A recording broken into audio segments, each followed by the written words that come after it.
In a world where insanity reigns supreme and safety pin manufacturers are running out of metal for the diapers of the leftists, it's comforting to know an ancient, fat, long-haired, bearded reprobate has your mind in mind. Ladies and gentlemen, boys and girls, children of all ages, broadcasting behind enemy lines in occupied California, and despite every attempt by the SHR Media Network to revoke his shameless contract, we return to the bloviating Zeppelin's Berserk Bobcat Saloon. I have come here to chew bubblegum and kick ass. And I'm all out of bubblegum.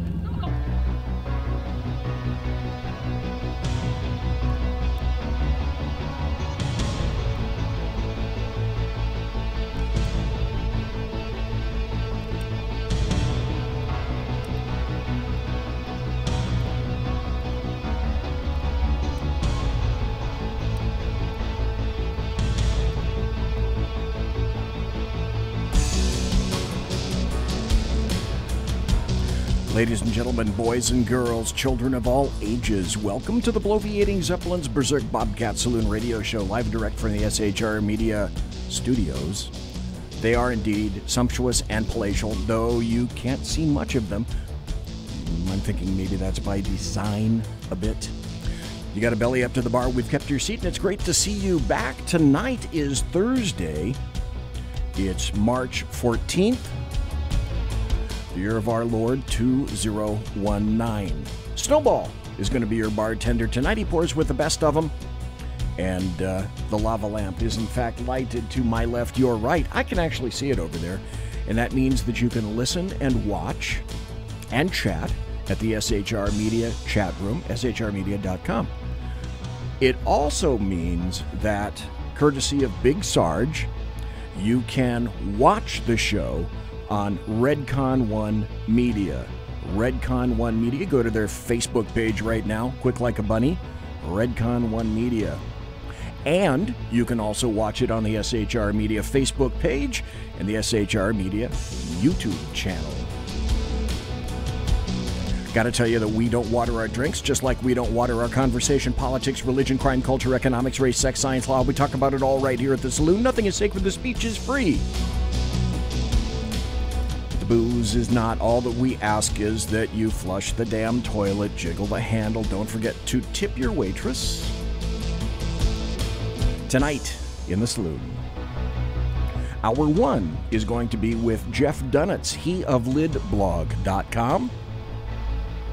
And I'm hoping with crossed phalanges that we have a special guest in the studio for Hour 2 if he happens to make it back on time, but there's no guarantee that that will occur. I think it's going to be a really big shoe for you tonight. I was on Shatheads, jeez, the Shat Show last night with Sackhead's Clint, and that can be heard every Wednesday night. Same Shat time, same Shat channel, with myself and Sackhead's Clint, and we kind of freeform a lot of stuff.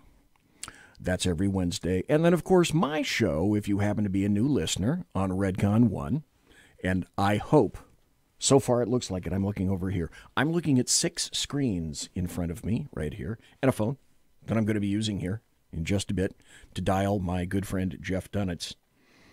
But I was dropping frames like crazy. And courtesy of Big Sarge, who I think figured it out, helped us figure it out. If you would watch the show previously, a lot of the stuff would freeze. And I think that happened to do with the frame rate, the bit rate. And you can't see it, but down under here, under this table off to my right, is a big-ass red and blue illuminated computer with 64 gigs of RAM and a GeForce big-ass video card. And a lot of that stuff has just been recently updated. So when we were getting the staggered playing, it wasn't for lack of power from that damn beast down there. It was because essentially what we had in our hands was a blivet.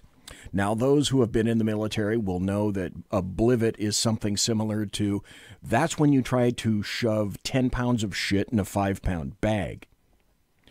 Well, apparently that's kind of what we were trying to do here at SHR in the studios. The internet is only about that big around, and apparently we were trying to shove that much information down a hole that was only that big. So we had to lower our bit rate, and it was a great suggestion by Big Sarge. And I hope, because I'm looking over here and I'm not seeing any massive objections, because I used to get a pile of objections. You know, the computer would complain to me, look, you've got a problem, you ought to figure it out. Well, look who you're talking to, one of the world's biggest Luddites on the planet, in my 7th decade on the planet, but still I managed to make all this shit run.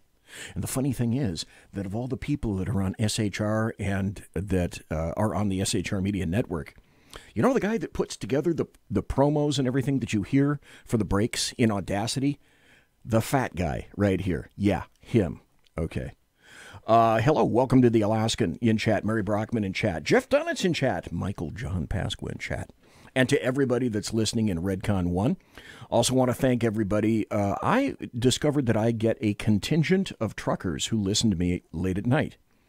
And though it is about 8:08 on the far left coast, it's 11:08 on the far right coast, and that means this is a late night radio show. And I get a ton of viewers and listeners from the East Coast. And I discovered that I also get a lot of people that listen live in trucks because, frankly, truckers, you make America move. And if it weren't for you, let's see, 1, 2, 3, 4, 5, 6 screens that are looking at me right now, I probably wouldn't have these in front of me, or that computer, or that laptop, or this Arrakis board right here, and a lot of the other stuff. So thanks, truckers, for listening to me. A lot of you listen in podcast. A lot of folks listen in podcast. If you're on Redcon 1 Media, for Big Sarge, if you happen to be listening, make sure that if you go to his YouTube channel, you hit subscribe on his YouTube channel. Also make sure that if you're listening right now on Redcon 1, that you find that little thing that says, hey, make me a friend, dude. Boink. And follow. Boink. And also, we're at SHR Media Group on Twitter. Follow us on Twitter. Mine is the most complicated to follow on Twitter. I hope you might have to grab a pen and paper to write this down. On Twitter, I'm at BZEP. B-Z-E-P. I know, it's terrible to try to remember. I have faith. I have faith in you good folks. Next week, I have a couple of openings, and I'm trying to see if I can get some very important people in here. Names not yet to be mentioned. We're in current negotiations. I don't have, well, everyone knows that because of my shameless contract with the SHR Media folks, that I'm Mr. Megabucks, and I have all the cash in the world. Oh, Jeff, I was just trying to call, and I can see you in chat right there. So, Jeff, you're rolling over to voicemail. I may have to resort to calling you on Facebook, but I'll tell you what, let's hang up because I don't want to reveal your phone number on the air. Let me try you once again. And I have... Your call has been forwarded. Oh, no. Okay, anyway, apparently, Jeff, your phone is off. I might try Facebook here in a moment. But there's a ton of stuff. Oh, the Alaskan says, just to let you know, BZ, Redcon video looks good. Great. Okay, well, let me ask you guys that are in chat over in SHR Media right now. Previously, this is kind of a question, when you've been watching on video, has it kind of pissed you off because the screen freezes, etc.? Because that was the major complaint that I was getting from a lot of people. And like I say, we may have actually figured that out. And if you're getting a staggered screen on either YouTube or Redcon 1 or... Okay. Jeff, I may have to call you on Facebook, me bony boy. Anyway, if you guys are getting some staggered video in the chat right here, I would like to know about it. On my end, it looks as though that's not happening because there are generally a stack of messages over here on the right. Mary Brockman says, I didn't know Redcon 1 had video. Yes, Mary Brockman. If for whatever reason you can't find us or nothing happens on the... Oh, wait a minute. Okay. Oh, are we there? Let's see. Jeff? Are you there? Jeff? Okay. All right, Jeff, if you're listening, I'm going to try you one more time, sir. Anyway. If your call has been forwarded to an automatic voice message system. Okay. All right. Oh, and Alaskan, thanks for putting the link to Redcon 1 up there as well. So you've got actually, folks, you've got a lot of choices in terms of where you can watch. You can always listen and get in the chat room at shrmedia.com. SHR Media has its own Facebook page, SHR Media Group, I think, or SHR Media on Facebook. And also SHR Media has its own YouTube channel. And then, because we were just added recently, Redcon 1 Media has its own Facebook page, and we should be live right there as well. Okay, so let me see if I can do things this way, if Jeff happens to be listening. Jeff, and if you are, I'm pinging you like a Russian sub on Facebook.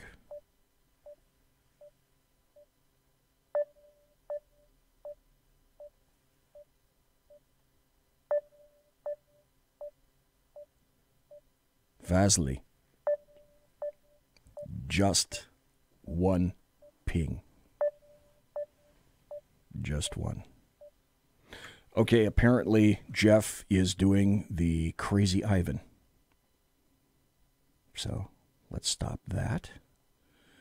Go back. And unfortunately, this turns out to be a deal killer when you have dead air on radio. So I'm going to give this one more shot. And then, you know what? We're just going to motor on.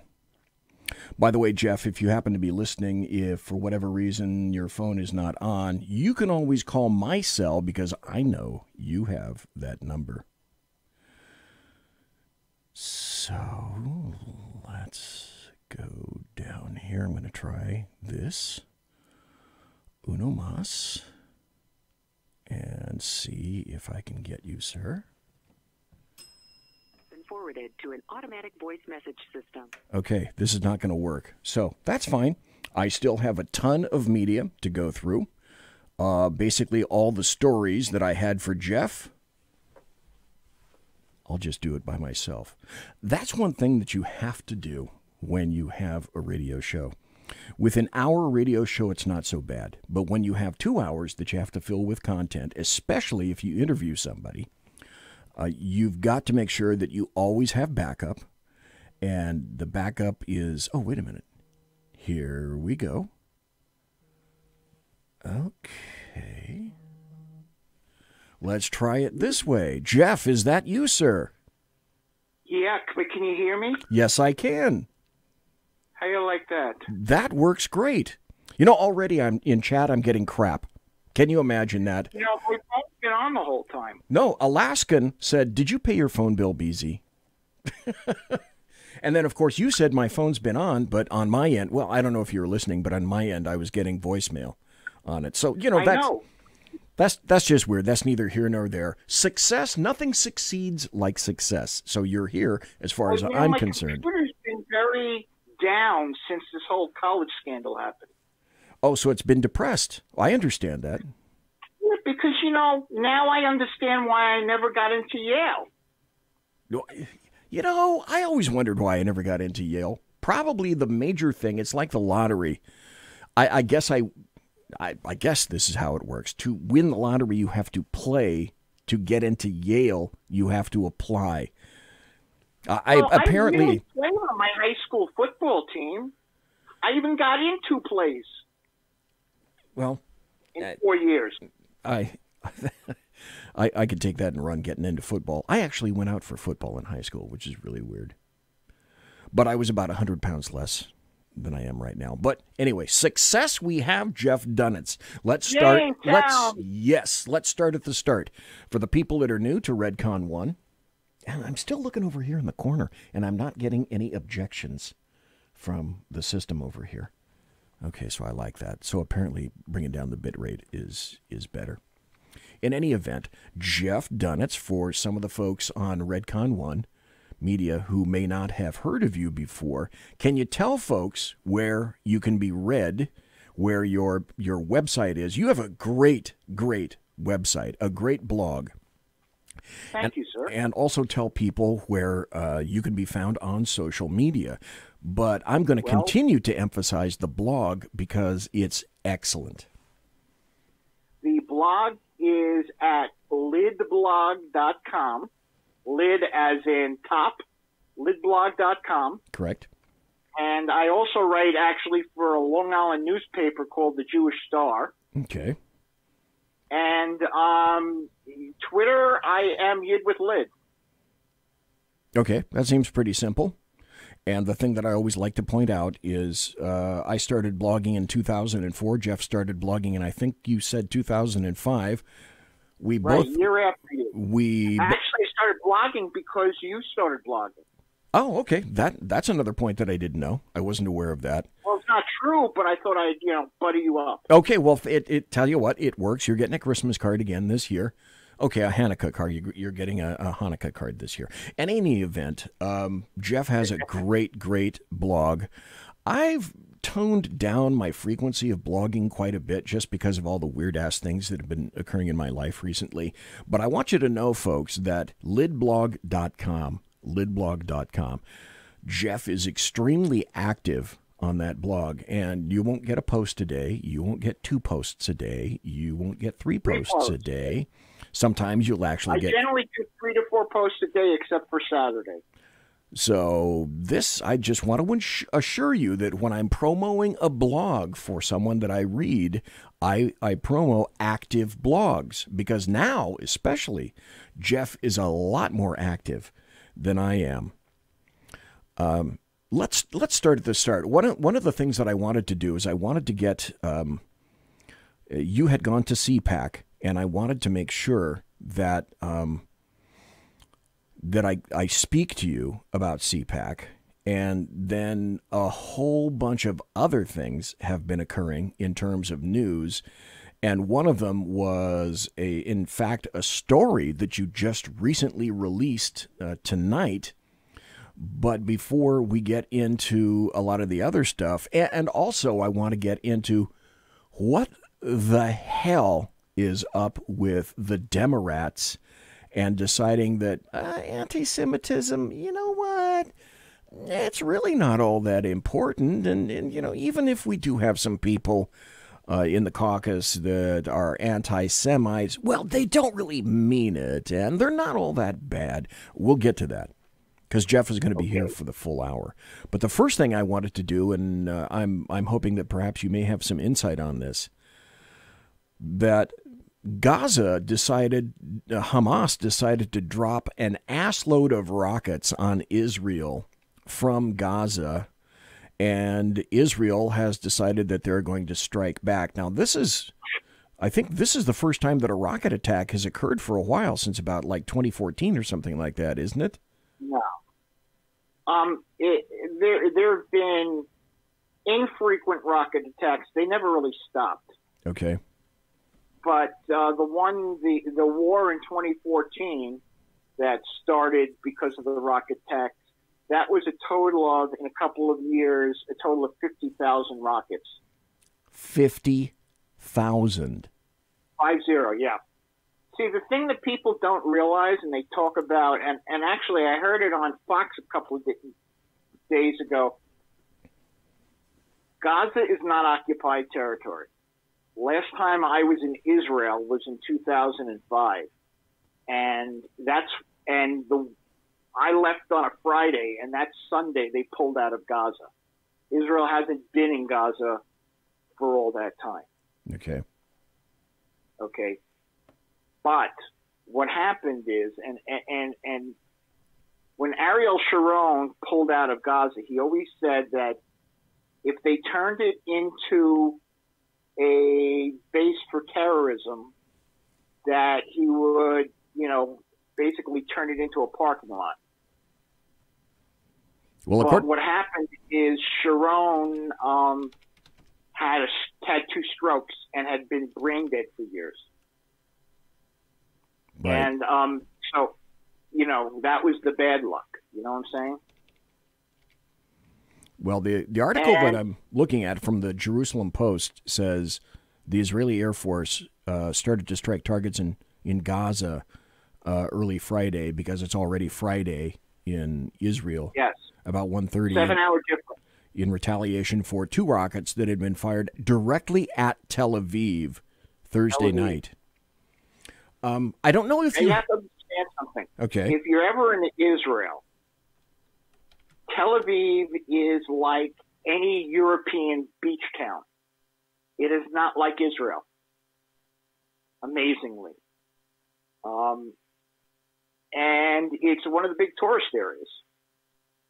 And I think that's what they were gunning for.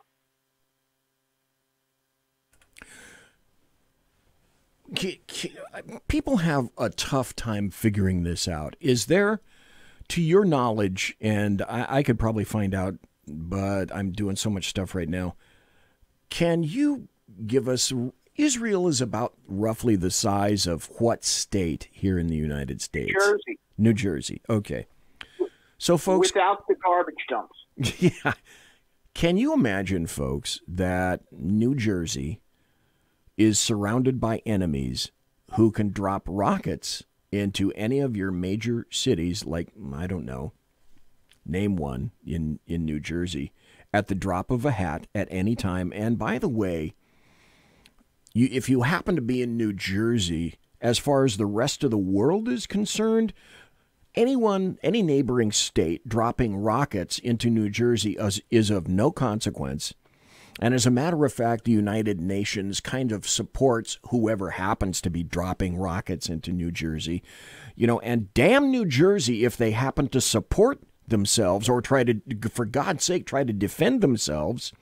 And let's say that they have a couple of New Jersey Air Command jets drop some bombs on the neighboring state that sent rockets into New Jersey, and the condemnation would be wild, and that New Jersey is surrounded. Every state that surrounds New Jersey is an enemy and wants to make sure that they get rid of New Jersey.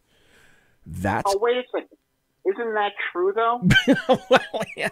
Okay, maybe I should use a different state, but relationship... New York and New Jersey are always fighting who's better.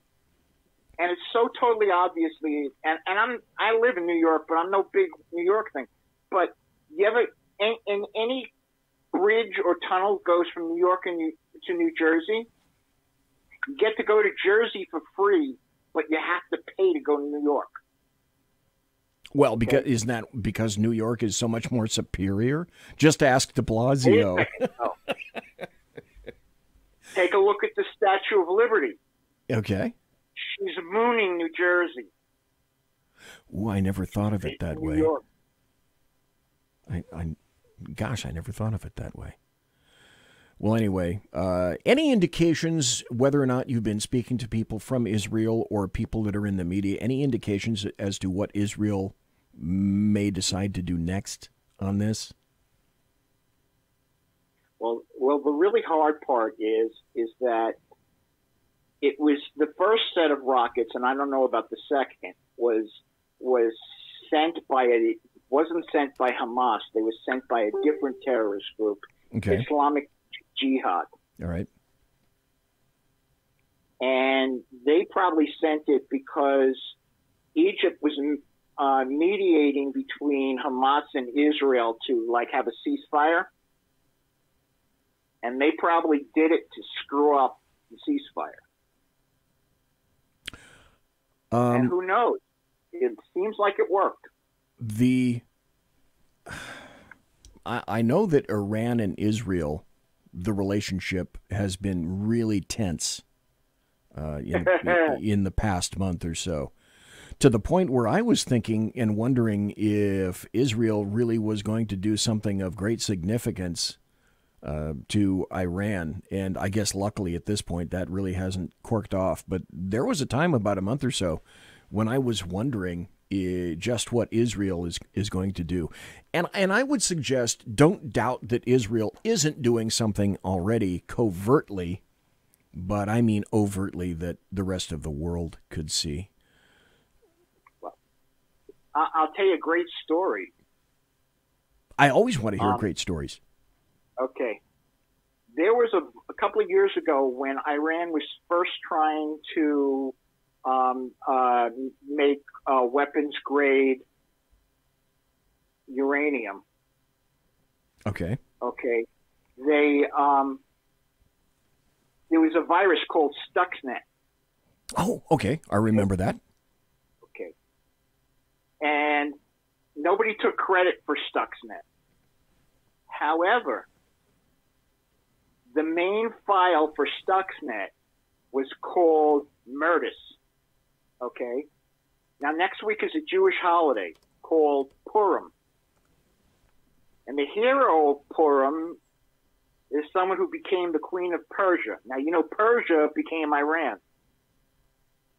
Right? Right. Iran, yes. And they wanted to kill all the Jews. And Esther, Queen Esther, you ever heard of the Book of Esther? Yes. Okay, stop them, right? Right. Esther's real name, when Esther became queen, she hid the fact that she was Jewish, so she changed her name from Hadassah to Esther. Hadassah in Hebrew, Hadassah is the Hebrew word for myrtle. Oh. So that major file was a message to the Iranians, okay, that the Jews were going to defeat Persia again. Did that make any sense? Yes. And okay, because I'm going to write about it next week. Okay. I should also like to point out that Israel does have a history of slipping into countries when they think that they're threatened and taking care of business, so to speak. If we go back to, I think it was 1981, the Osirak reactor was bombed by the Israeli Air Force in Iraq. And in 2007, they bombed a Syrian reactor that was about to go live.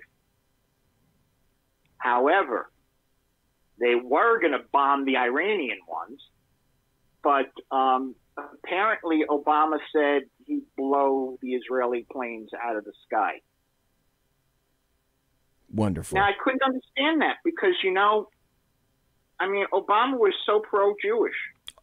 Of all the presidents we've had, he's certainly been the person that, for instance, just happened to put the U.S. Embassy back where it belongs in Jerusalem. Up until Obama, a lot of the presidents were saying that they wanted to do that, but thank God it was Obama that did that on his watch. Yeah, right. Oh wait, no, it wasn't Obama. It was President Trump. Imagine that. Well, don't worry, you were close. Yeah, it was Trump, and he came after Obama. Yeah, it was President 44 instead of President 45. That's right. Okay. Good point. There's so many things that I want to ask you about right now, and we're going to get to a ton of them. Last night on the Chat Show, I discussed with Sackhead's Clint about that Lisa Page bombshell, basically, that the FBI couldn't prove that there was Trump-Russia collusion even before the Mueller appointment, and yet that still went on. There's a guy named John Solomon, and I really enjoy reading his articles. He is so great. He writes over at The Hill, and essentially what he was saying is that Lisa Page, who was the attorney for the FBI working in concert for Peter Strzok,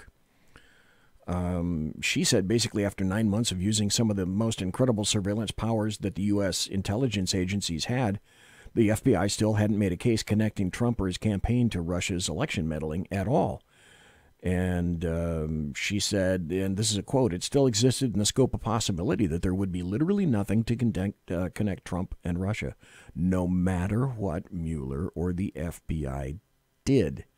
Now, with that in mind, and you told me about this, you came out with an article literally about an hour or so ago, and it's a breaking article over at lidblog.com.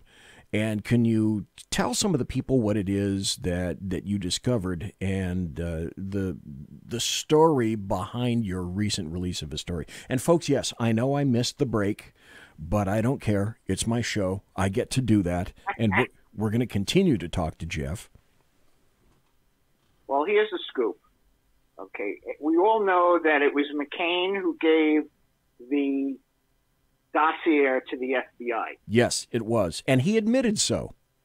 He admitted so in his book. And his associate, someone who worked for him named David Kaplan, basically he gave it to BuzzFeed. Right. This was all known.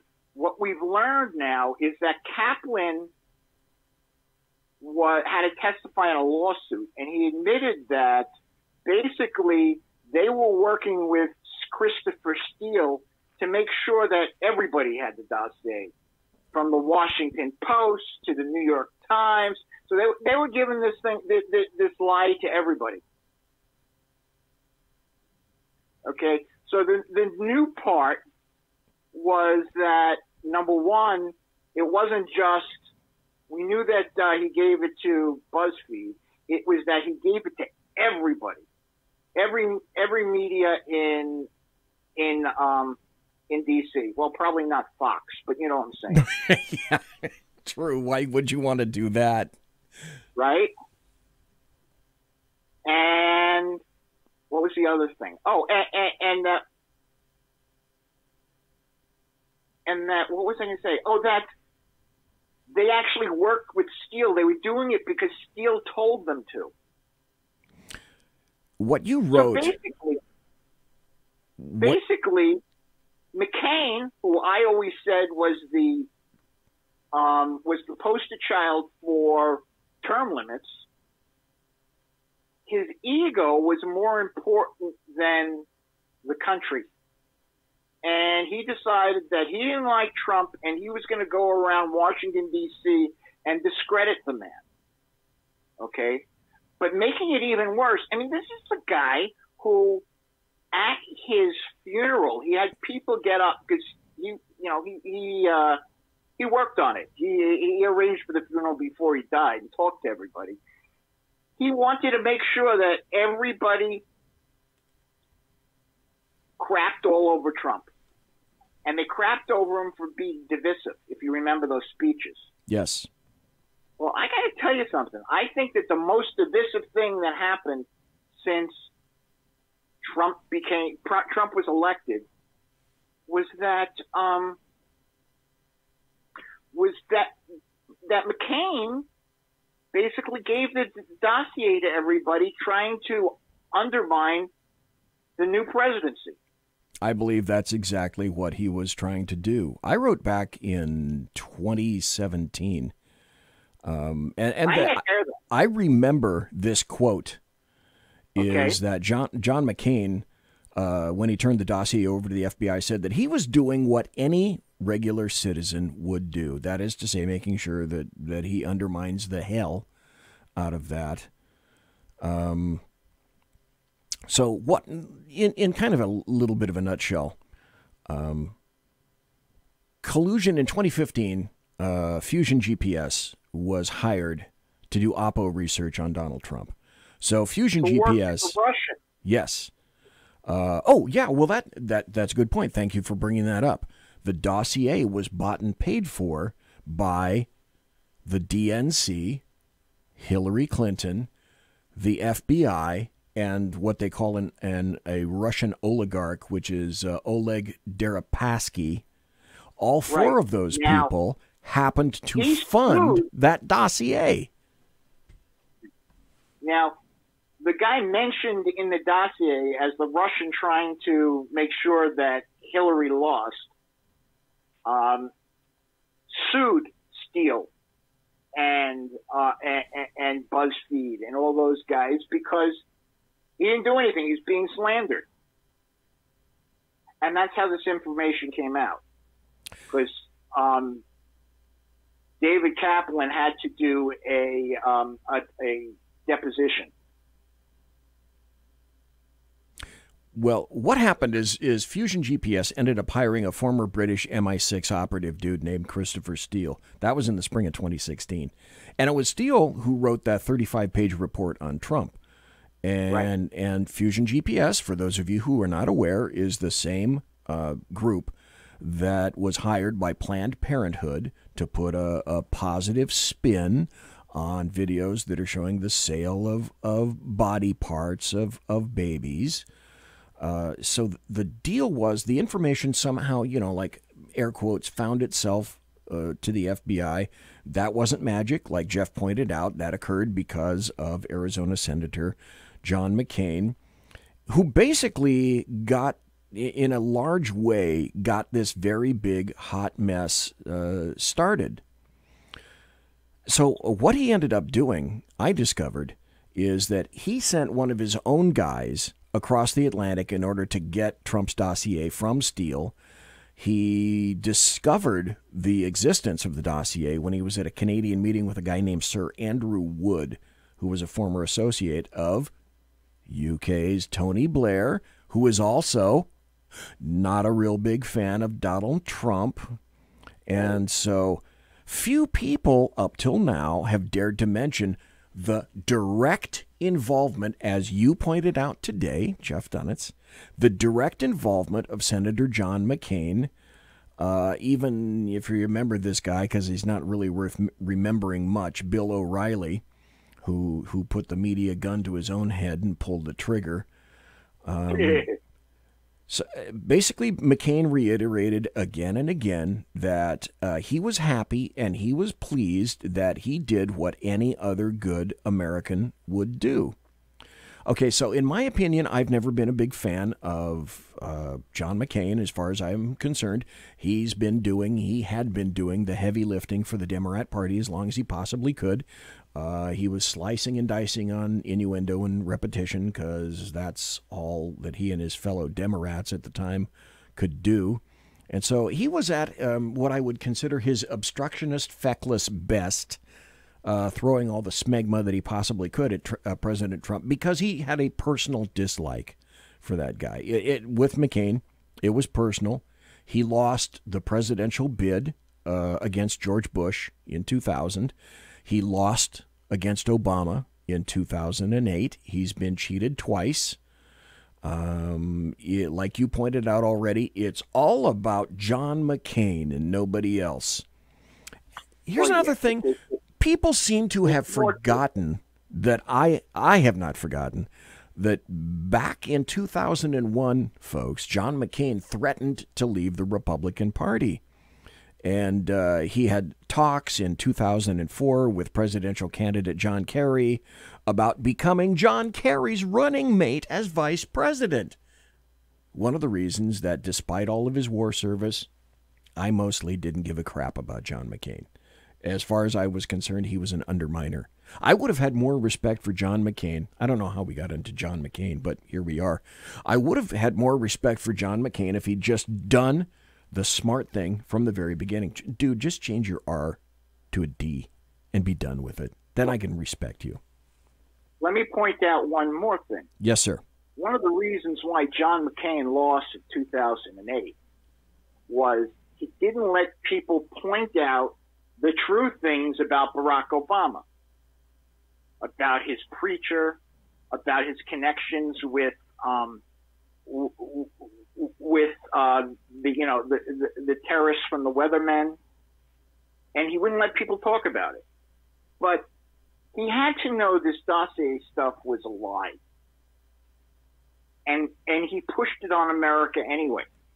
Yes, exactly. And that's okay, what... And let me add one thing. Yes. The easiest way to know that the dossier is a lie, okay, Trump is a bit of a germaphobe. Oh, yes. Okay, he had to Yep. be pushed to start shaking people's hands. Yep. Right?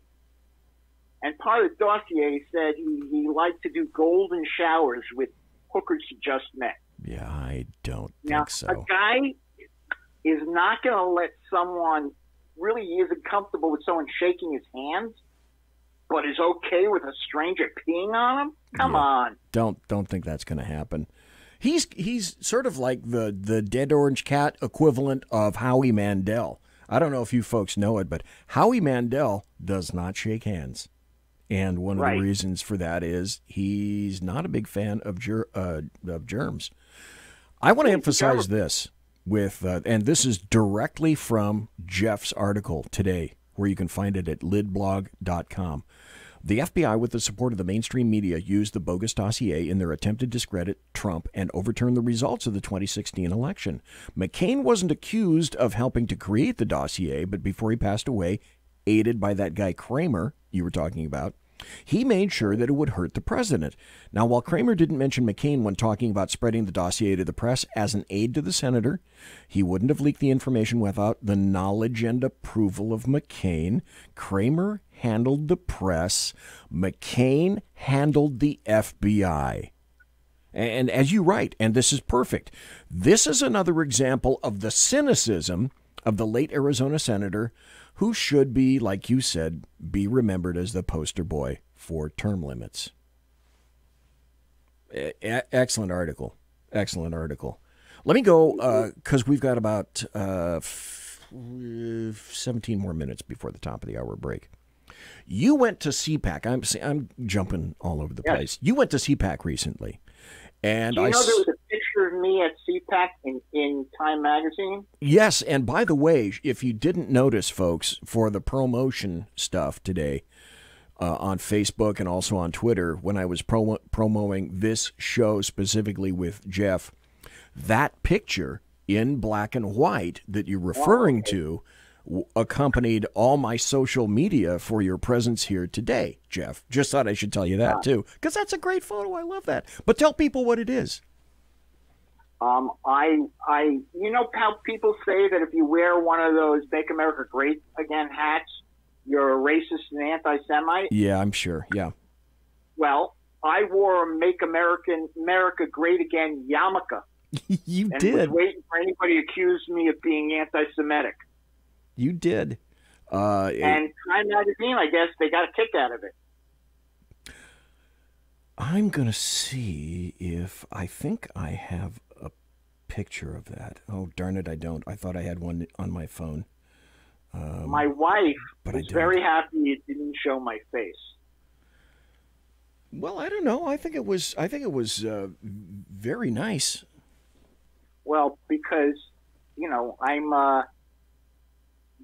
my Long Island Jewish community isn't very big on conservatism.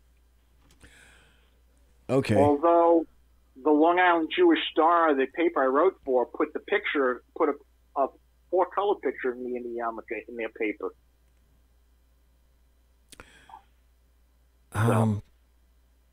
Yeah.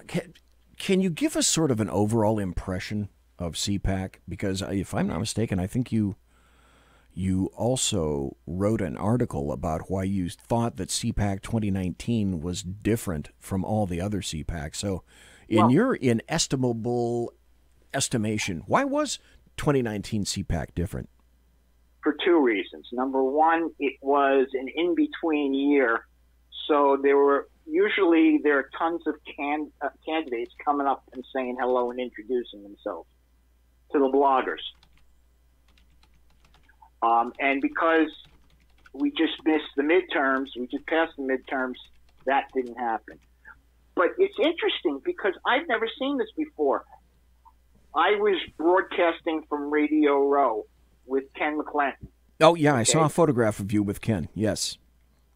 And so I got to see everybody who was walking through CPAC. And there were a lot of people wearing yarmulkes. Well, then you certainly you had the most unique. Well, yeah, but what I found astounding was, and they also had a lot of Jewish and Israel topics. Okay. But what I found astounding is it's almost as if the conservative movement is finally realizing that some Jews are an opportunity. Obviously, not the liberal ones. No. And CPAC, CPAC usually is a leading indicator, and they certainly were this year. There's a new article that just came out, and then I want to transition after this to an article that you wrote, because I think this one that I'm going to go to next, you were disturbed. You were very seriously disturbed about what you witnessed occur with the Democrats. But this is from drrichswire.com, and it came out today. The article says, Aide to Senator Bernie Sanders questions loyalty of Jewish Americans. So, and that aide is an illegal immigrant. So that, to me, says that I have never seen this outward. In some fashions, it's actually outward. It's hate, ranging from dislike to just abject hate. But there was an article, and these things just keep coming. I think this is the one that really, really got to you. And if I'd like to read I'd like to read the first paragraph, maybe the first and second paragraph. Because when I read this article, I was affected because I know you, and I know how how painful and personal it is for you. You wrote this back on March 8th, and that was back when the whole thing with Omar was going on. And the headline of the article is, "The Democrats Make It Official. Jews Don't Matter." So you wrote, "To be honest, it more than hurts. It's created a pit in my stomach that won't go away. I'm usually able to separate my emotions from the goings-on in D.C., but this was different. I am terrified of the future. It wasn't a political loss. It was a statement by the Democratic Party. In a 407-23 vote, the Democratic Party led House of Representatives that me, my wife, my 2 kids, and the other 6,850,860 Jews living in the United States of America do not matter. Representative Ilhan Omar, Democrat from Minnesota, made her second anti-Semitic declaration in the past month. To address her hatred, the spineless Democratic Party leadership couldn't muster the courage to stand up to Omar's anti-Semitism. Instead, they passed a generic resolution that basically said that being mean to others is a bad thing." And you wrote, "Really? I learned that lesson when I was a child watching programs like Romper Room or Howdy Doody or Captain Kangaroo." As for the Jew-hating Representative Omar, she not only voted for the measure, but celebrated it as a step towards fighting Islamophobia. So let me stop here. She made it not about the Jews or about her anti-Semitism. Now she turned it again and made it's all about fighting Islamophobia. So Omar and the other anti-Semites in the Democratic Party celebrated it. Ooh, an indication they took the vote as a sign that Jew hatred is just fine. So it was personal. It was personal with you. Well, yeah. The interesting thing is, and the week after, or a couple of days after, I looked at my old articles. In January 2007 was the first time I started writing that the Democrats were becoming anti-Semitic. Okay? So it isn't Omar. Okay? It's really when Trump said that the Democrats have become the anti-Jewish party, he wasn't exaggerating. No, and isn't that weird that a lot of the things that Trump has said in his own language, in whatever stilted turn of phrase he uses, a lot of that crap turns out to be true. Well, it hurts, and one of the reasons why it hurts is because still no one's reporting about it. Still, the media made fun of Trump when he said that. Okay, but the party, one of the two major parties in the United States, is really anti-Semitic. I mean, we had 8 years of the most anti-Semitic president in my lifetime. Okay, can I stop you right there? Because I want people to understand that from your perspective.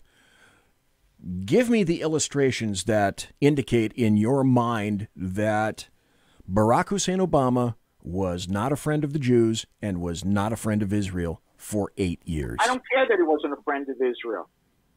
When he was selling the Iran deal, he had a meeting with the so-called Jewish leaders, all the liberal leaders of the Jewish organizations. And he basically said, well, you know, the people fighting this are the same people that got us into the Iraq war, the Jews. Okay? That's something that Pat Buchanan said. Okay? And when someone asked him, well, are you talking about the Jews? He goes, well, you know, Netanyahu said that we should get into Iraq. Well, guess what? I said we shouldn't. And guess what? I had the same rank in America that he had in Israel. Both of us were private citizens. He wasn't the prime minister at the time. The prime minister at the time wrote a letter to Bush saying, don't do it. If you do, okay, Hussein is the only check on Iran. And if you get rid of him, then what's going to happen is Iran will be taking over the region. That happened. So that's an example. Okay, you look at. Do you know that one of the people that was in the White House more than anybody, giving him advice, was Al Sharpton. Al Sharpton led 2 anti-Semitic riots in New York City. That doesn't matter. You may as well have had Louis Farrakhan log in to the White House that many times. Or his first, when you look at the people he gave the Presidential Medal of Freedom was, 2. The first 2 were a woman named by the name of Mary Robinson, who led a UN conference supposedly about fighting racism. And the thing turned out to be an anti-Semitic thing, where they were handing out posters that said, you know, Hitler should have killed them all. And they were just giving out the, what do you call it? The elders of, you know, the Protocols of the Elders of Zion. You know, a classic anti-Semitic book. And he gave her the Presidential Medal of Freedom. Okay, that to me is an indication that, you know, he was anti-Semitic. You know, look, I want people to be pro-Israel, but you know, sometimes when you're pro-Israel, you don't have to support Israel to, you know, to be in this country, but you can't go cross the line and be anti-Semitic when you do it. And that's my issue. Anti-Semitism. You got to divide the two. Like, there's this BDS movement, okay, which is boycott, divestment, and I don't even remember what the S is, okay, and sanction. The purpose of that movement is to delegitimize Israel. And they talk about a one-state solution, meaning that they want Israel overrun by every Muslim in the neighborhood. so that Israel will be destroyed via democracy. Because Israel isn't, everybody votes in Israel. Okay, so basically what they're saying is the state of Israel, that Jews have no right for self-determination. Well, if you ask the State Department, even under Obama, if you look at their definition of anti-Semitism, if you say that Jews have no right to self-determination, that's anti-Semitic. Oh, and the Pope said so too. There are a couple of interesting points in chat. The Alaskan said the KKK was born by the Democrats, and they've been against the Jews. And he made this point, and you and I have spoken about this before, but the Alaskan says, I never understood why Jews are in the Democratic Party to begin with. Well, until the early 60s, they weren't welcome in the conservative world. That's part of it. Okay? The conservative world was very anti-Semitic until really, until the National Review started publishing, and William F. Buckley threw out the anti-Semites from the party. He even wrote a couple of articles about how anti-Semitic Pat Buchanan was. So it was really William F. Buckley who turned the conservative movement around. Okay, so you're talking about people who most of their family. I mean, if you go through my family, my ancestors, except for my father, they were all Democrats. My father didn't think that. My father thought that big government sucked. So he taught me well. He did. He did indeed. But really, that's why. And and I think that also that many Jews they get the Bible wrong. Okay, just like other religions, we're commanded to give a lot of charity and things like that. Right. And to be nice to widows and orphans, et cetera, et cetera. But it's a personal responsibility, not a government responsibility. Yes, very, very and that's true. where they miss it. And even in the beginning, and for those of you who aren't Jewish, you still know the Old Testament.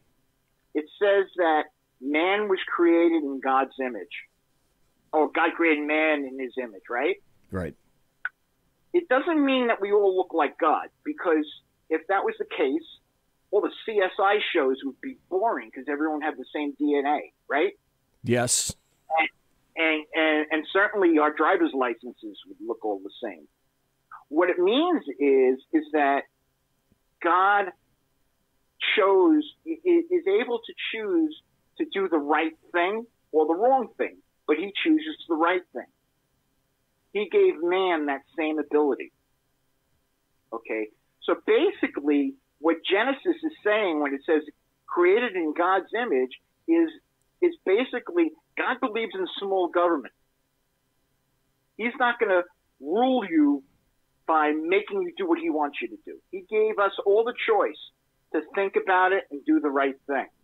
Yes, exactly. Free will.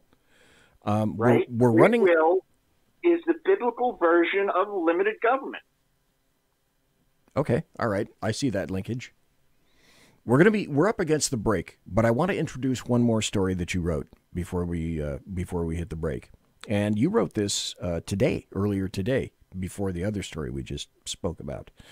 And I think this provides a light at the head of at the end of the tunnel, if you will.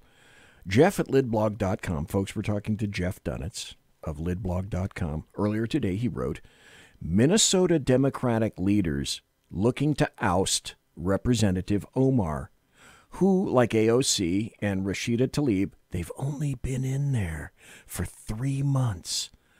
So it's a late night show, and I get to say this. So already the Democrat leaders in Minnesota are tired of her bullshit. In summary, Jeff wrote, Upset at her public anti-Semitic statements, there are Minnesota Democrat Party leaders that are already working to recruit candidates to run against Representative Ilhan Omar in next year's primary election. To that, I would say, great. The Hill is reporting that several party leaders, quote, have had discussions about finding a candidate to take on Omar just 2 months into her first term in Congress. It's extremely rare for party leaders to try and primary an incumbent. Any thoughts about that, Jeff? But go to the end. Okay. Un momento, senor.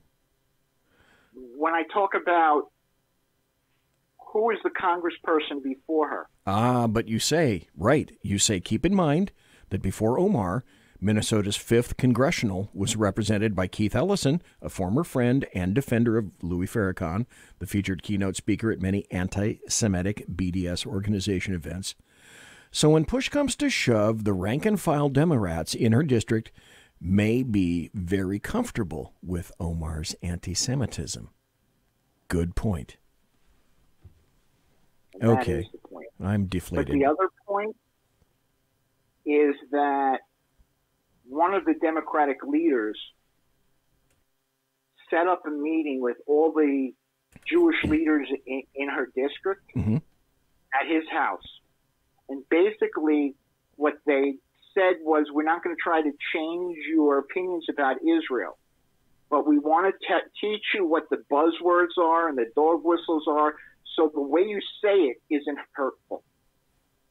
Okay. So just massage it. Just massage it a little bit. That's all. Well, that's it. Yeah. You can mean it. You can mean it from your heart as much and as long as you want, but just don't let it spill out quite so much, girly. Not quite so much spillage. Don't say it's the rich Jews buying Congress, or don't say that Jews have a dual loyalty.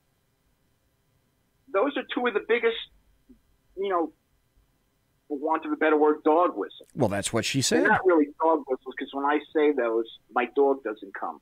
But you know what I mean. Yeah, but that's what she said. And people who tried to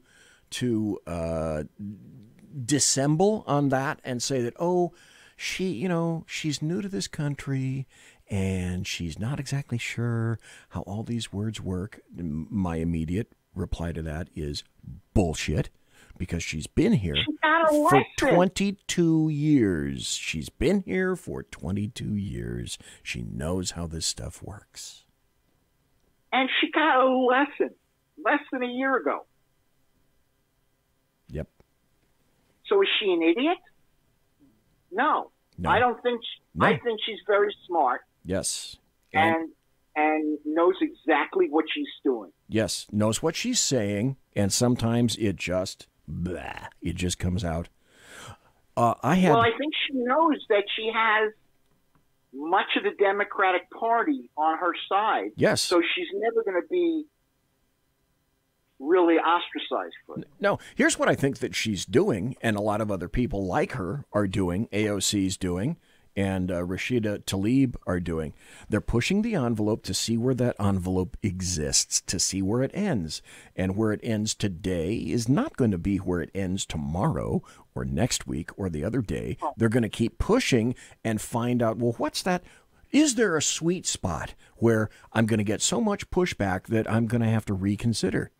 And if there is no pushback, she's not going to stop. Let me ask you something. Yes, sir. Do you remember the guy who said that Guam would tip over, Hank Johnson? Hank Johnson! Great guy. Right. Highly intelligent. Love him. At the Democratic Convention in 2016, Hank called the Jews termites. Oh, good. So not only is he, on order with a rock in terms of intelligence, he's also anti-Semitic. Great. Good to know. Well, what I'm saying is they attacked Farrakhan for it, but what people learned is that he won't be ostracized by the party.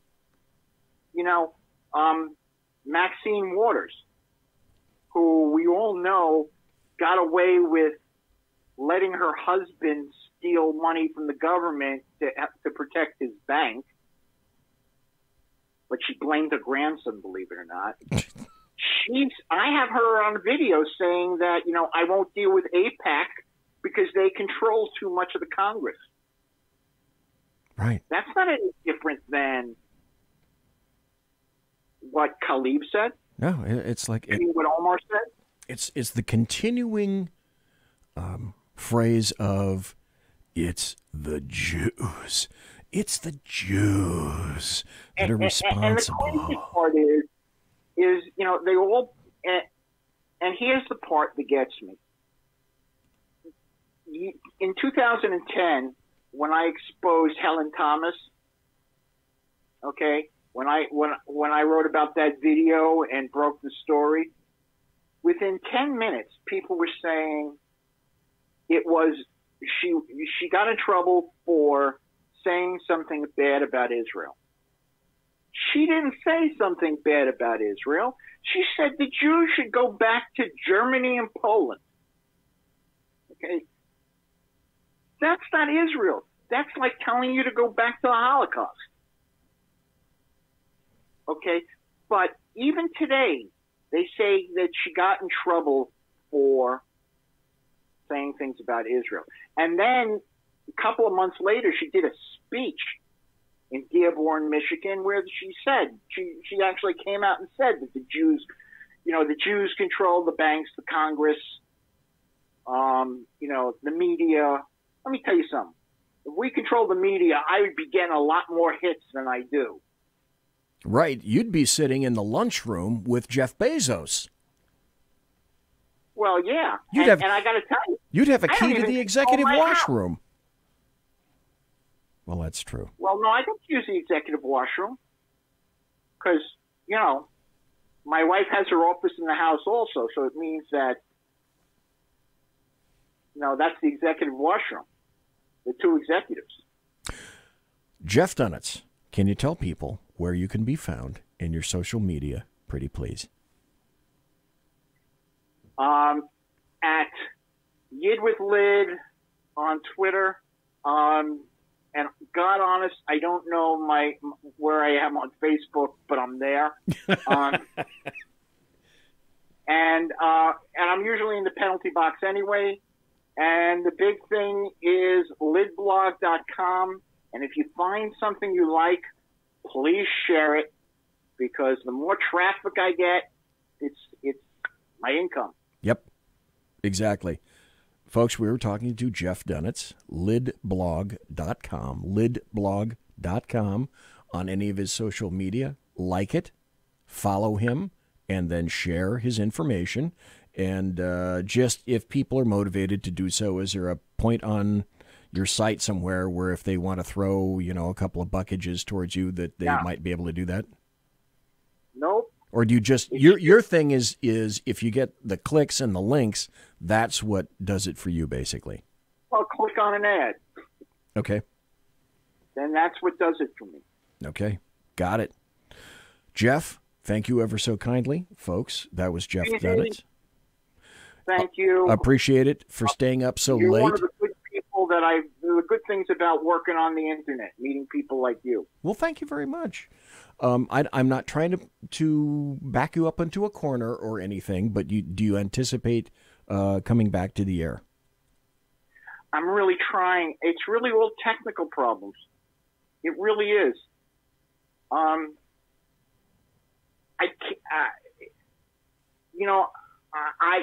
You said I bought another interface and microphones and things like that, okay. And the bottom line is, it's Spreaker. Oh, okay. All right. Spreaker and Skype. I have problems. They won't work. It's because I have a Mac. Okay. I was going to go there, but you went there first, so I don't feel so bad. Well, I mean, but I can't buy another computer, so I got to figure out a way to use it with what I have. All right, folks. Jeff Dunitz. It's my show, so I get to determine when and where the breaks are. And easy, be well. It's 12 minutes after midnight on the far right coast. So, Jeff, again, thanks for being here. Thanks for being here live, and thanks for being here so late. Wait a second. What? It's March 15th? Yes, it is. The Ides of March? Remember? Did not great Julius bleed for justice' sake? What? Shall one of us that struck down the foremost man of all this world, but for supporting robbers, shall we now contaminate our fingers with base bribes and sell the mighty space of our large honor for so much trash as may be grasped thus? I would rather be a dog and bay the moon than such a Roman. Sorry, I played Brutus and Julius Caesar, and I have to do it once on March 15th. You should, and maybe I should wrap up with this phrase. A2, Jeff? A2? Yeah, and that was Conservative also media done what I right. used to audition You're for listening Yale. to the SHR Media Network. Hey, this is Michael Wright. And I'm Shannon Wright. Join us for The Right Way with Shannon and Mike, Monday through Thursday from 7 to 9 a.m. right here on SHR Media. Why are they joining us? For fun things like sports, politics, Oh, maybe some news and entertainment? and all kinds of other things. Money and recipes and events? All kinds of stuff. Yeah, so join us Monday through Thursday, 7 to 9 a.m. here on shrmedia.com.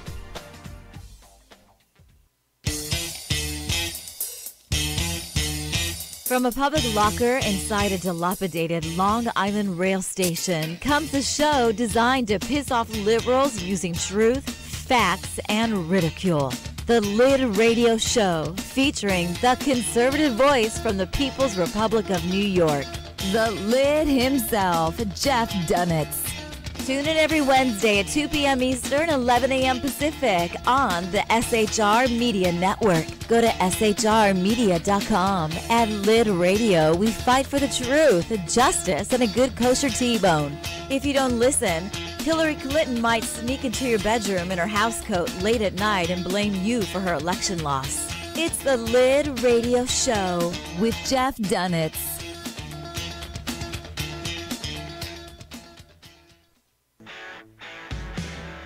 Hey girls, Carry Girl Gear is here.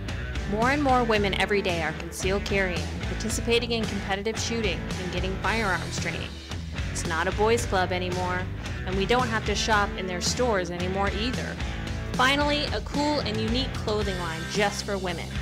Dope tees and hats for the patriotic concealed carry and 2A girl. So what are you waiting for? Go check out carrygirlgear.com today.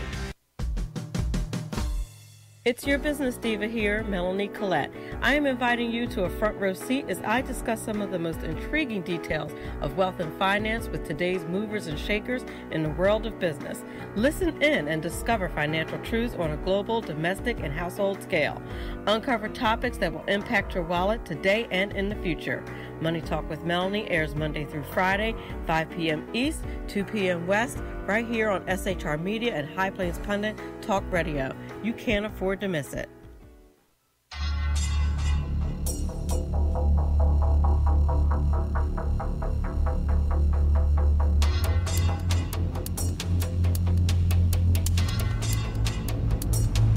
The new show on the SHR Media Network, Sackheads Against Tyranny. On shrmedia.com. Go there quick like a bunny, 11 p.m. Eastern, 8 p.m. Pacific every Wednesday. Live and direct on the SHR Media Network. shrmedia.com. Be there.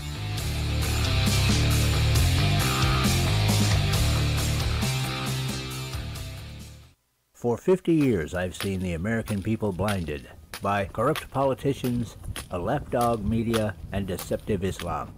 The one thing the elites fear is one man with a cane. I'm Dave Milner. Join me through Spreaker, iTunes, and SoundCloud, through SHR Media and the Western Free Radio Network, for half a century of experienced perspective on political and social issues, weekly on The Unpleasant Blind Guy. And catch me on Jeff Mitchell's EDL Radio on blogtalkradio.com.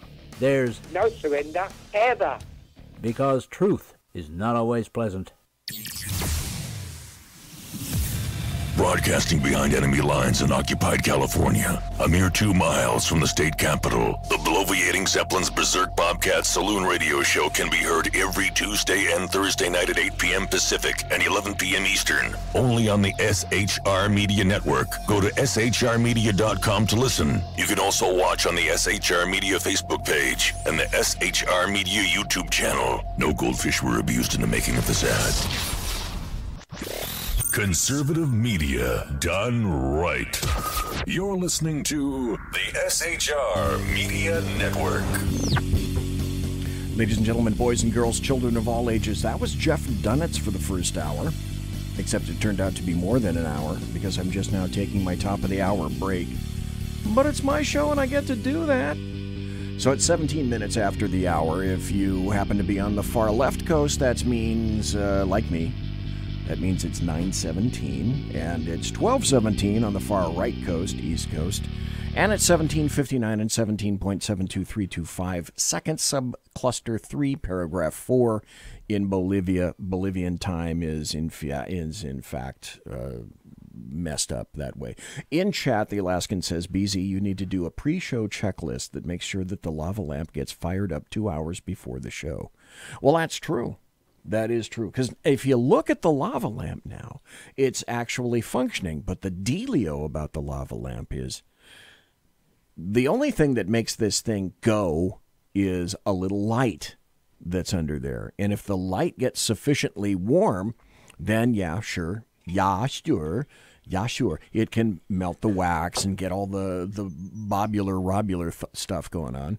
Hey, maybe you might want to turn on the light over there so we can see, because otherwise it's awfully dark in here. Do you want to do the? I don't know. Give me a visual. The light thing. Let me see. I mean, turn the camera over. Okay. All right. Let me go. You want to see what the split screen things looks like? Oh yeah. No, this is actually probably perfect. Oh, you like that? Yeah. Okay. You know what? It's all right. Okay. Can you turn my headphones up a smidge? Sure. Sadite. Tell me when. Oh, that's perfect. Perfect. Okay. Now, folks, in the promos for tonight's show, I said there may be. It's magic. Never believe it's not what? Whiskey, bourbon, little High West rye. High West. Yes, rye. Never. You're a rye fellow anyway, with a wry sense of humor. I like my whiskey. I like my bourbon. I like my rye. One bourbon. One George Thorogood. Shot, unbelievable. Do. Such a great song. Went to George Thorogood. See, I've seen him 3 times. Have you really? Yeah. That's awesome. I know it's shocking to think that he does the same show. No, no new material whatsoever? How is that even possible? Anyway, George Thorogood. He has so many new hit singles. He does. Okay. I have got some great stories. Folks, if you do not already know, I said that I was hoping that maybe our good friend, the co-owner of SHR, Sackhead Sean, would be here tonight. And it turns out that he, in fact, is here for the second hour. Yeah, I was up the street having dinner. I figured I'd stop in and say hi. I have a great dinner story. Oh, well, just like on the Shat Show, I always want to hear Clint stories. If you have a great Sackhead Sean story, I always want to hear a good Sackhead Sean story. Anyone who knows SHR, by the way, it's my first appearance at RedCon, so thank you to the Sarge and all the folks over at RedCon. Yep. Oh, by the way, yes, I pointed out earlier, if you look at this thing over here and you look at the lower corner of our screen right here, that's where we usually get all of our penalties. Not once. When we're screwing up. Yeah, that's not happening. Outstanding. My work was solid today. So your work was solid today. Does my nose look too big? Anyhow. No. Well, wait a minute. In this chair... is my big ass? Well, I think the proper question is: does my big ass make my ass look big? Well, I just want to make sure the camera angle is right, so my nose doesn't look huge, but it looks pretty decent. Okay, but I'm normally not paranoid about that. It must be this chair. You mean like other people? Other people. Anywho, okay. All right. So I go up the street. It's a place called the Shack. Great sandwiches, great fried food. It's just a little. They serve beer, wine. They don't serve any hard alcohol. Is that the place that you and I wanted to go to? But it was closed that one day. Yes, but we couldn't get into it. Literally right up the street. Okay. They have these deep fried macaroni and cheese balls that are just freaking amazing. Awesome. But all their food's really good. They have some great, cool, like just different. Anyhow, I'm sitting at their quote unquote bar, having a beer. I didn't know they had a bar dinner. in there. Yeah, a little.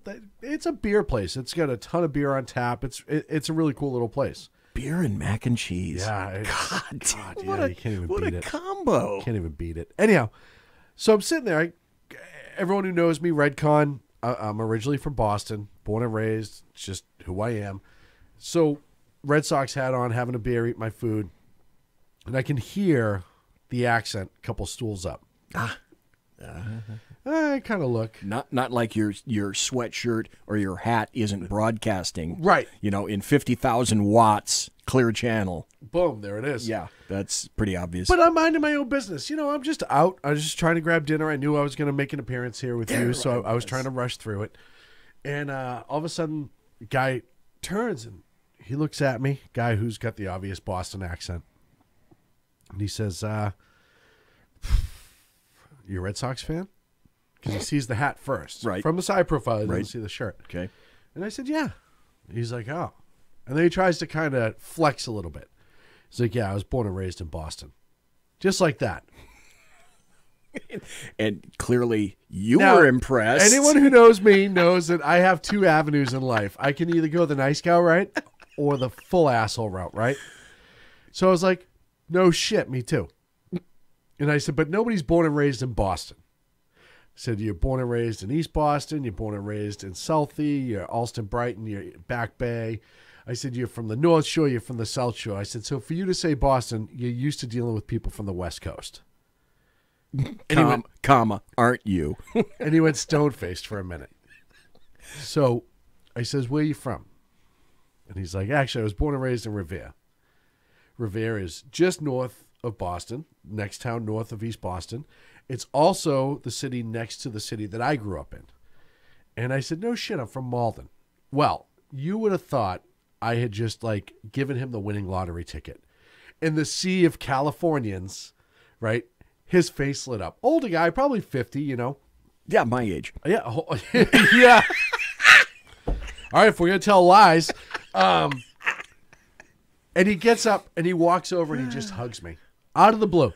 Hugs me. Nice. Full on hug. And he's like, oh, brother, it's great to meet somebody else from back home. So we start talking. Well, we realize we know a lot of the same people. His name is Stevie Fitz. First and foremost, meet somebody from Boston and they're Irish and the name's Steve, it's Stevie. They don't go by Steve. All right, Stevie. Every guy named Steve I've ever known who's Irish, Steve Connolly, Stevie, it's always Stevie. And even some of the French Bostonians.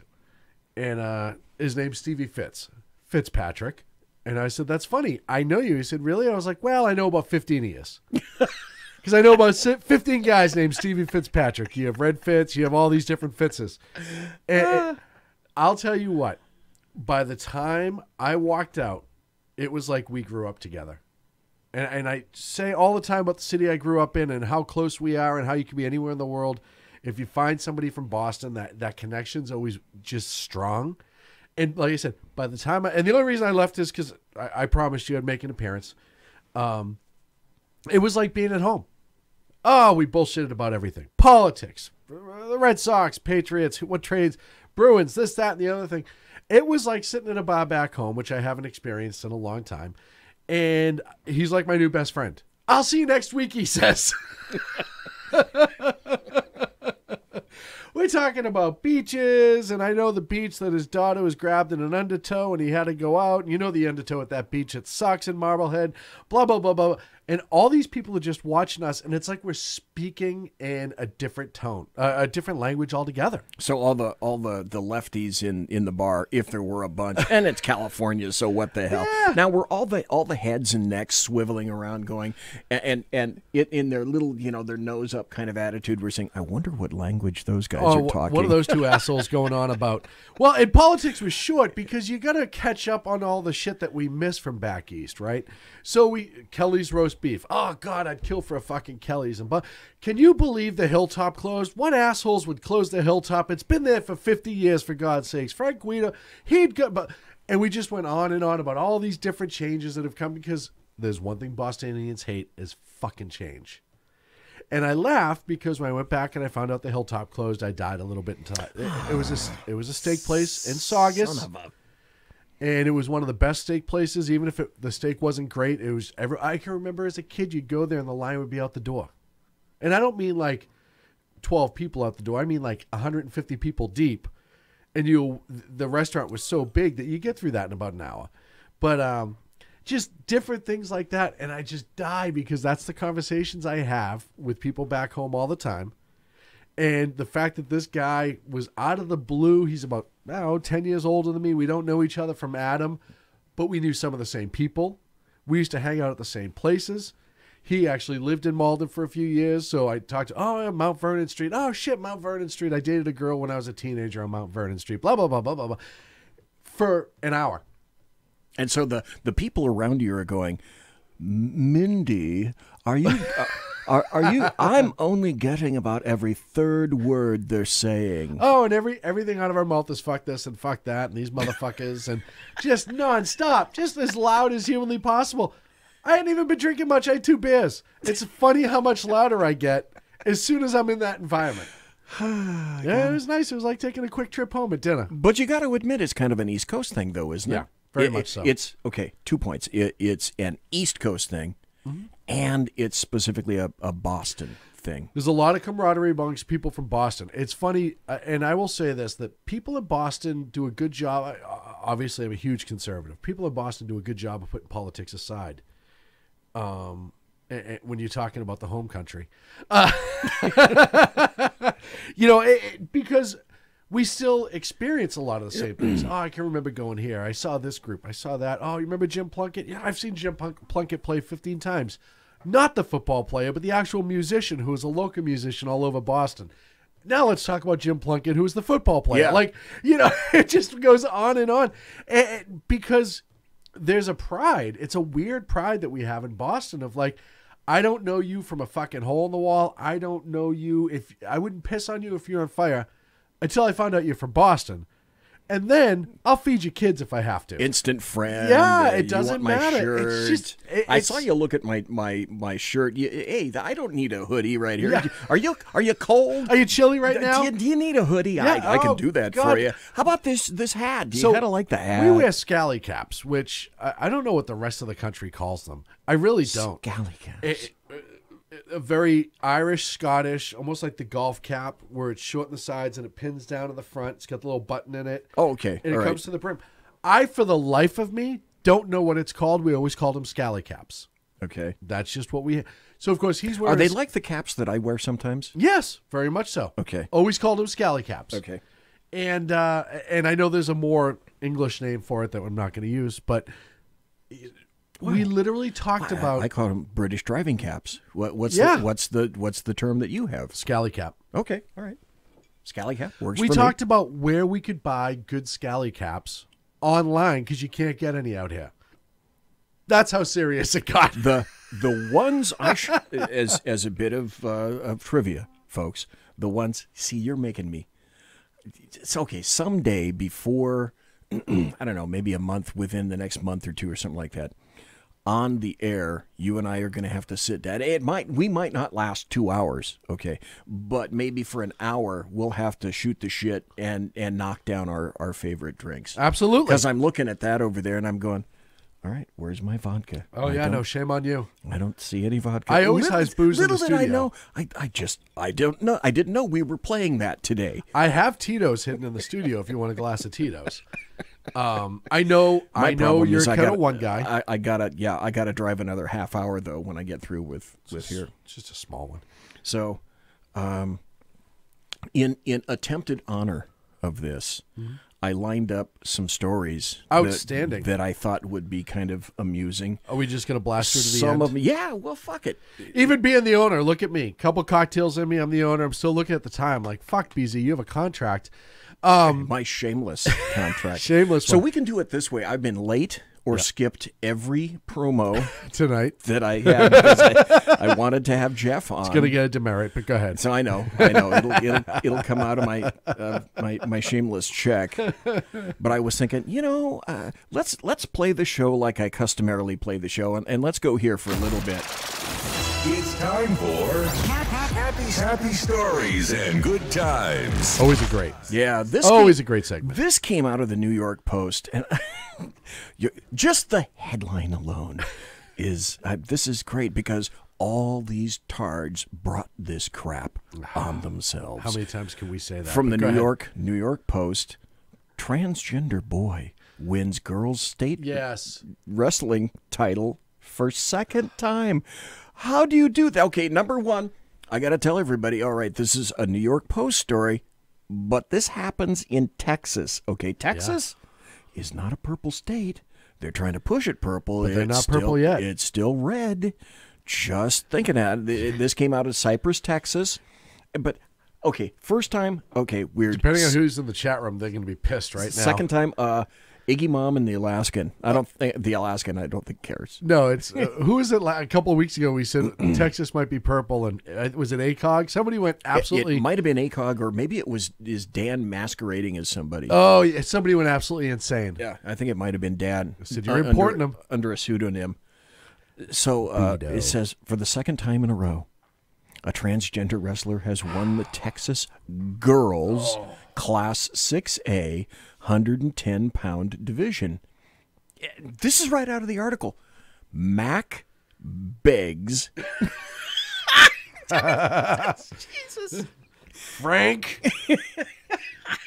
Mac Beggs, an 18-year-old senior from Euless Trinity High School near Dallas, entered the tournament in Cypress outside Houston with an undefeated record. He, pronoun, from the story, he beat Chelsea Sanchez, whom he beat for the title in 2017 in the final match on Saturday. Oh, she must be pissed. Video posted online showed a mix of cheers and boos from the crowd following Beggs' win. Beggs is in the process of transitioning from female to male. Still has a penis. And taking a low dose of testosterone. It was his steroid therapy treatments while wrestling girls that stirred a fierce debate about competitive fairness and transgender rights and blah, blah, blah, blah, blah. So, God, this is such a slippery slope. Because the little L in me, the little libertarian in me, I have a hard time saying I don't give a shit what people do in their own life. Look, if you're a dude and you have a beard like this or like you and you're 6'3" and you want to wear a sundress,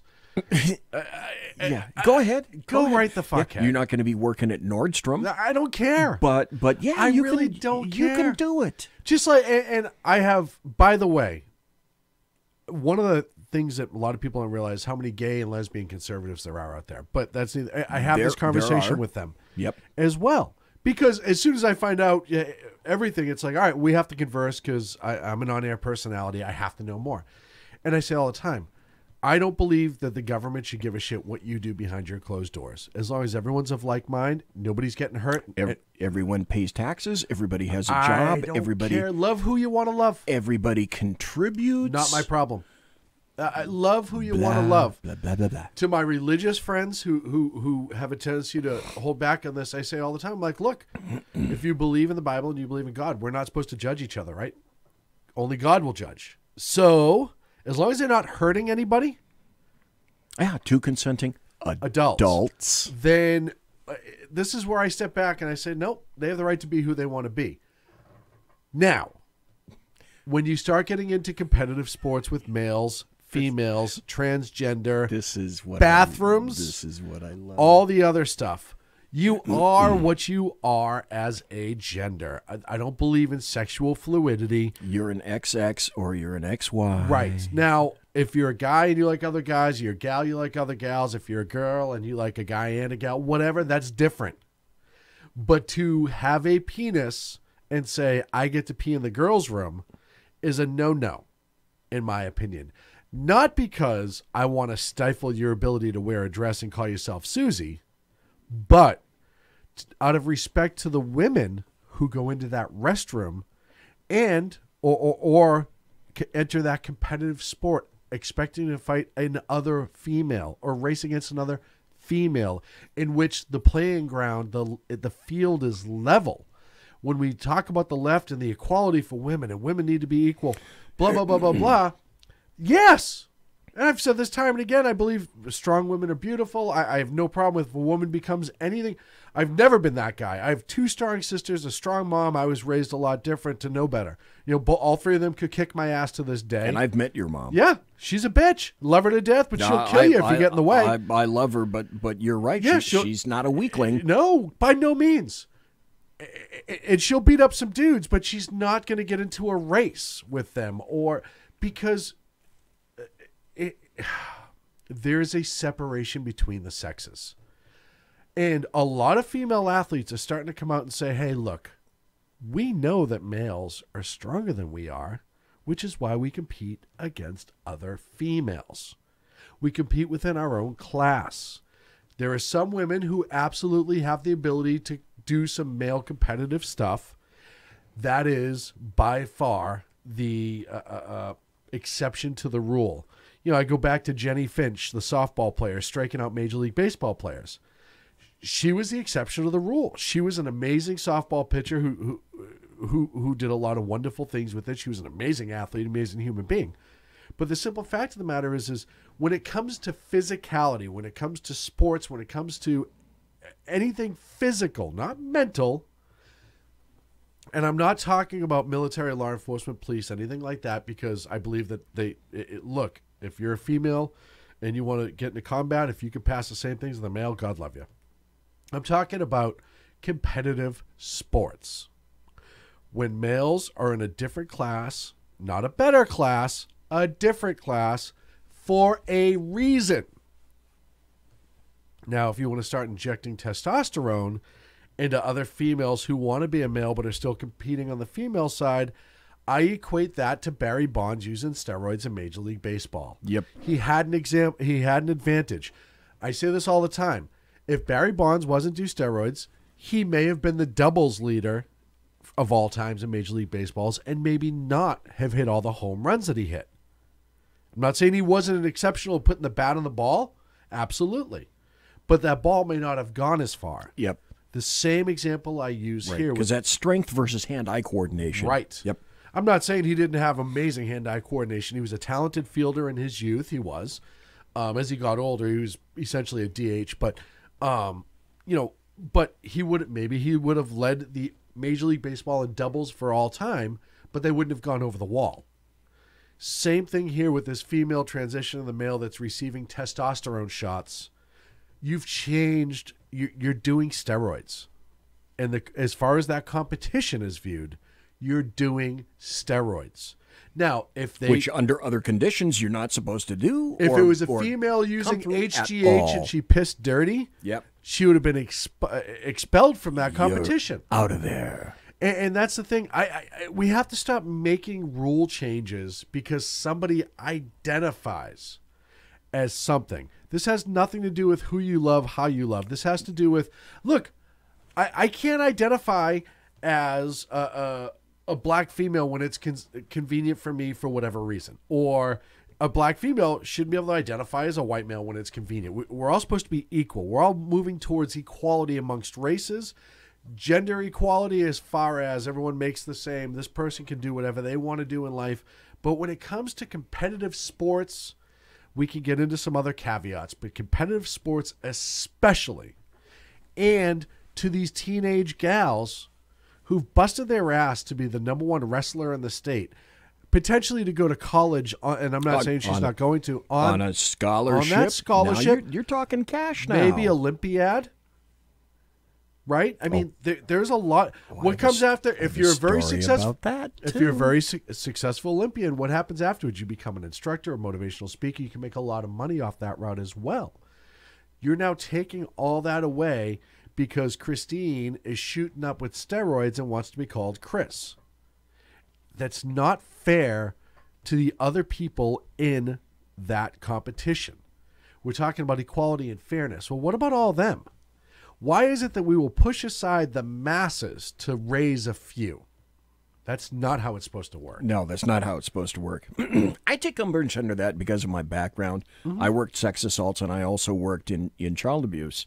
And there have been incidents, just as people feared, where people were taking advantage of a situation like that to go in and do whatever it is that they do in terms of eyeballing women or actually beginning to grope women or children while they're in the various bathrooms. I use this as an example.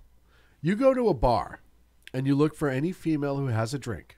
She goes to use the restroom. What does she do? She puts a cover over her drink, something on the cover, and says to the bartender, hey, do me a favor, make sure nobody messes with my drink.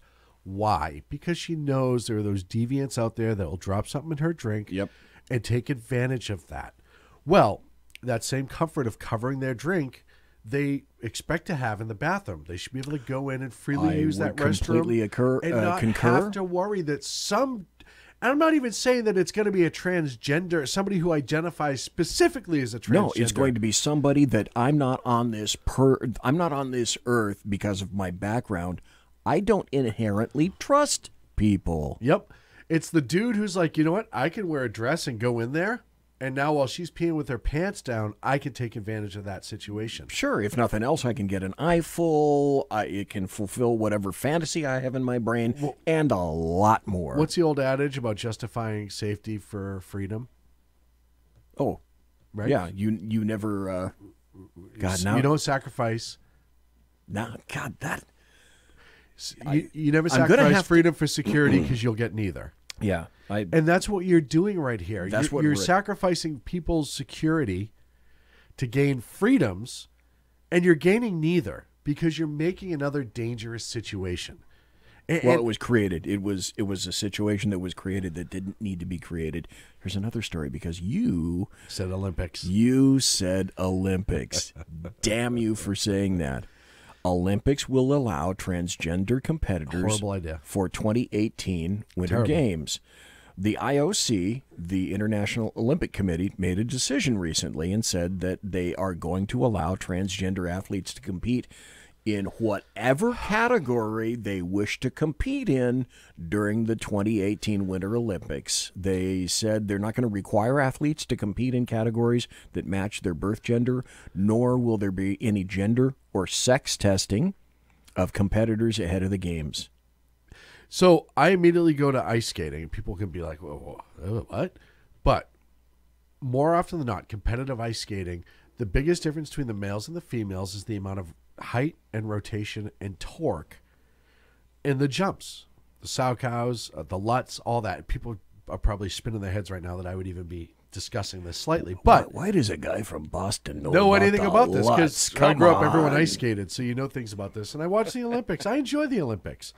But that was the biggest difference. So now you have a female who can maybe do a 2.5 or a 3 going into any of the jumps, any of the rotations, any of the spins. And now male, and they don't even have to identify as a female. They can just be a dude who's going to say, I'm going to compete with the girls. And now go in and bangs out a 4.5, lands it, and blows all these other gals out of the water. Meanwhile, they're the best females in the world who are doing this specific sport. Well, and let's be mindful of the fact that so why don't we just get rid of all genders? Well, it's interesting that you should mention that because also in chat, Alaskan says, hey, why don't we just do away, completely eliminate all Title IX just crap? Who the best is the best. It's just you're the best. If you're the best in sports, then that's it. And winter sports, there's definitely some places that women could absolutely still win. You get snowboarding, a couple of the other ones where there's no advantage of being a male versus female. Okay. No. Skiing?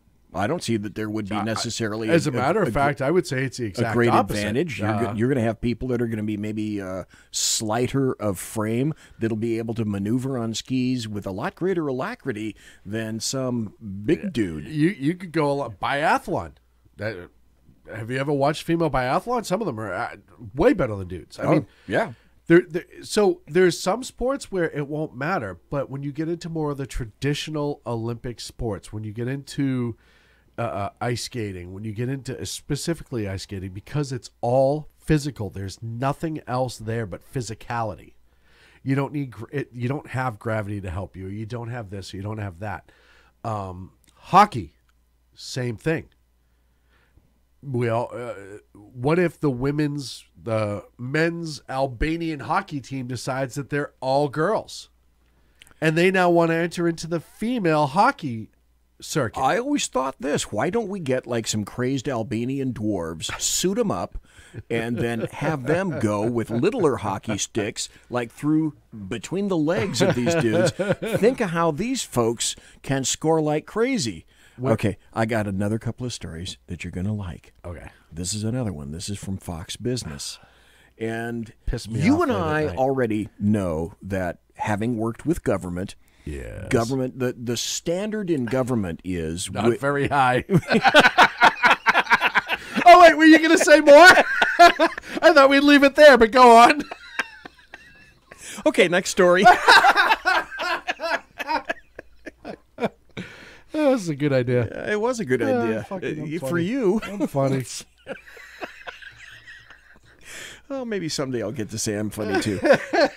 Having worked in government, both you and I know that at the end of the fiscal year, you got to use whatever it is that your budget is, okay? Because You'll have to give it back. The standard is whatever you don't use or burn through by the end of whatever your fiscal year is, then the budgetary troops... The most ridiculous thing. It is. The budgetary Gestapo expect you to turn that money back. So at the end, the last 2 months, I've done it myself, then I get told... To do it. Literally, Absolutely. I get told that you're going to have to figure out how to spend X, because if you don't...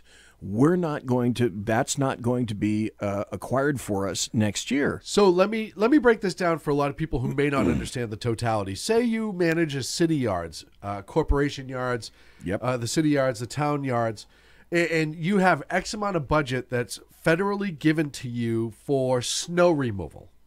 Well, when it snows, if you're in a snow removal place that it's required, you better fucking spread a lot of sand. Yes. Because come the end of the year, if you have anything left over in that federal side of that budget, sometimes the state, depending on local laws, but specifically federal, you will have to give it back. And when you apply for money next year, if you're lower than what you were the year before, they may not give you. Yes. So you now have your government cronies, even though here's the thing, and I've been involved in this a couple times when I worked for a municipality.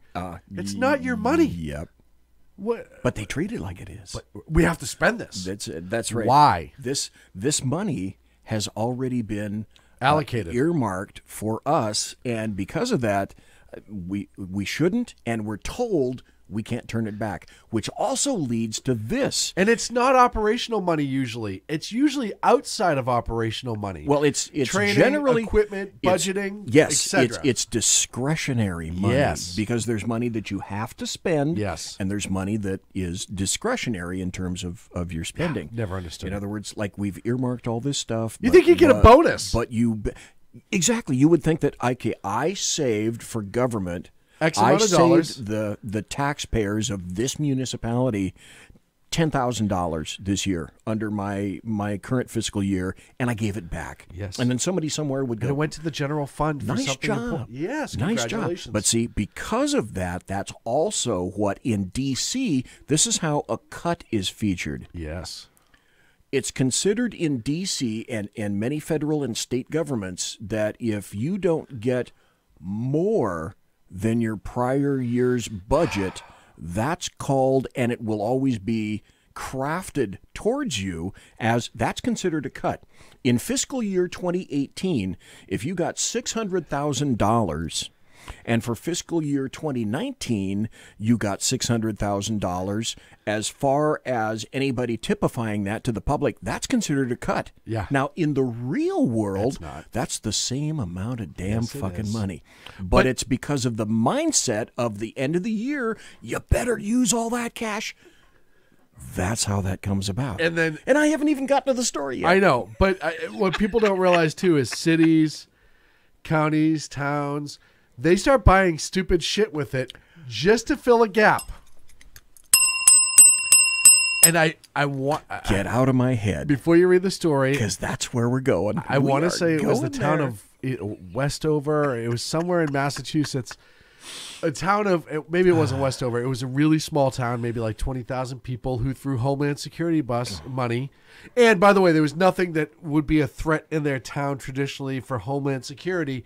Got one of those giant mobile command centers. Oh yeah, or they got they got like instead of because the money was there. Yeah, because instead of a station wagon, they got like 2 MRAPs. Yeah, and they're like, well, not even the MRAPs. All right, so armed suspect, I can deal with the MRAPs. I'm talking about the Winnebago buses. Oh yeah, mobile command. Yeah, not for the county. No, just for their little city. Yeah, like a triple axle, 35-foot. Oh, it's like, what are you going to use this for? A crash? Bus. Well, you'll love this then. This is what I was leading to, but I think it's important that you heard Sackhead Sean and BZ talk about how we got here, because having worked for governments, we know this is how this shit works. Horrible. So, and again, the headline gives it all away. Now, this is the feds. Federal government spends $4.6 million on crab and lobster tails in 1 month. Yes. Says a report. So the story goes like this. The federal government has an apparent taste for pricey shellfish, chowing down on $4.6 million worth of lobster tail and crab in the final year of fiscal year 2018, according to OpenTheBooks.com. And in the article, they specifically state, just like you talked about, the use it or lose it spending spree last year racked up $97 billion of U.S. taxpayer money on 509,828 contracts, an increase of more than 16% compared to the prior year. We looked at the year. It was $22 million spent by the Pentagon on lobster tail alone. Over the course of the past 4 years, on lobster tail alone, it was $55 million. So my only exception to that rule is if there were troops anywhere deployed on a ship or not deployed eating lobster tail, I'm okay with it. Oh, hell yeah. 100% fine. Especially if you're on the USS, the USS Ronald Ohio, Reagan or the Ohio. I don't care what you're on. A big boomer or something like that. I don't care what you're on. I don't care if you're on a base in the middle of Indianapolis. I don't care where you are. If you're in the military and you're getting lobster tail, God bless you. I'm all for it. But you know it's going to be the bureaucrats that got this. It wasn't the troops. It wasn't even the command staff. It did not dribble down. It was all the civilians that are attached to it, more than likely. And here's the thing. You know, I went back a couple years ago. Remember there was that outrage about the IRS having, and I'm not a fan of the IRS having an enforcement branch, but we'll stop that for a second. The IRS had X amount of bullets and X amount of guns and this and that, and that's how much the enforcement side of IRS. Well, if you looked at when all that was purchased, they were end-of-year purchases because they said, "Oh shit, we have all this money left over." Yeah, and we have to do something with it. Continuously told year after year. The enforcement side, spend it. The enforcement side of any government agency, police, law enforcement, feds, federal law enforcement, public safety is the easiest place to spend that money because you can always justify it as an administrator. Well, I need 45 million rounds of 9mm because we're going to go to the range at some point. I need $45 million in Crown Victoria tires because we're going to go through tires at some point. And it's the easiest place in the world to justify its public safety. All the other places you're like, well, do you need 450 brand new LCD TV monitors? Everyone's going to go, no. Okay, quick story for when I was a range master for the sheriff's department here. I'm sorry, sheriff's office. Yeah. Office. It's an office, not a department. It's an office, not a department. Okay, so I had 3 ranges that I was in charge of, and I swear this is true. You just said 45 million rounds. For, absolutely. And the first thing that came to my mind is 45 million rounds for the dental board. Yeah. in the state of California, They have folks. They have enforcement. There is an enforcement arm of the California Dental Board. Yes. And they carry weapons. Yes. And they have to qualify. And by state law, codicil, they are peace officers in the state of California. And the first phrase that comes through my brain is, "You there, put down that amalgam." Yeah. Well, you have to understand, too, if you go to California, if you go to the Department of Consumer Affairs, which licenses a lot of different occupations. Yes, a ton. A ton of them. If you go to their website and you look down everywhere that they oversee and license, every single department that they do it for has its own law enforcement branch. It's just Department of Automotive Affairs, Department of Bureau of Security Investigation Services, Cosmetic Department, Barbershop Department. They all have an enforcement bureau. Imagine my chagrin when I saw armed dental board people come down the Dental steps place. to Dentist my range. place. That's so weird. Dentist place. Yeah. Okay. This other story. Fucking now, Tooth Fairy ain't getting away with shit this year. That's right. 45 million rounds. Woohoo! It doesn't get any I'd love better to see than what that. their budget was. I bet you they had a kick-ass law enforcement budget. We all know this. They had the That's true wrap. in the state of California. Towards the end of the fiscal year, which around here is the end of June, because July 1st in the state, that's the fiscal year. Right. And for the most of the counties and the cities in the state of California. You know, like the end of June, doesn't it make you wonder, okay, what kind of stupid shit can the dental board buy? Barrett 50 cal for their sniper team. You know, someone may have one of those. Yep. Squirreled away in one of those strange consumer affair. Or maybe they're actively kind of- training with it, right? They may You be don't at, know. they may be at They the could be out FBI there. school because they needed to spend the money and they sent one of their snipers They to the could be FBI out school. there right now with like Generation 5 NVGs and their Barrett 50, right? Their the M80 Clarent dentist chair. Their M82 sitting from the old style metal padded dentist chair from the 1800s, right? Or the early 1900s. You know, and they've got the big fucking flash suppressor on the end of that thing and the big ass unerdal scope on the top. Okay, enough of that. We have a final story that when I first read this, I thought, this is a story that Clint would appreciate, but since you're here and he's not, he can go to hell, and this story is for you. Does my nose look big? Go ahead. No, not at all. This is from NBC. Now, Nothing but clowns. I preface this by saying this is from Italy. So now that you know it's coming from Italy, then here's the headline. Italy probes overturned verdict on grounds victim was too ugly to be raped. Holy shit. Listen to this. It only gets worse. Again, Italy. As my professors used to say, contrast and compare Italy with the United States, Italy versus, say, California. The smaller headline under this says, 2 Peruvian men convicted in the 2015 assault successfully argued the woman was too masculine to be a victim. Oh, my gosh. This is from Rome. Italy's Justice Ministry ordered a preliminary inquiry into an appeals court ruling that overturned a rape verdict on the grounds that the victim was too ugly to be raped. Horrible. The ruling has sparked outrage in Italy, including a flash mob Monday outside the Ancona court where protesters shouted shame and held up signs saying indignation. The appeals sentence was handed down in 2017 by an all-female panel, but let me read that sentence again, folks. If you were drinking alcohol or you weren't paying attention, and we got about 2 minutes before the end of the show. This one. The appeals sentence was handed down in 2017 by an all-female panel, but the reasons behind it only emerged when Italy's High Court annulled it March 5th and ordered a retrial. The Court of Cassation said Wednesday its own reasons for ordering a retrial will be issued next month.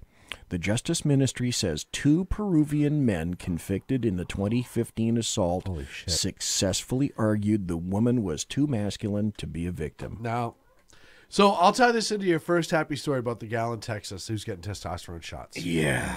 Whatever my opinion about her competition is, she should never be sexually assaulted. Ever. By anybody. No. Any human being on the planet. To this gal who is in Italy who these assholes raped. And then used the defense that she was too ugly. Everything that they said is absolutely, completely immaterial.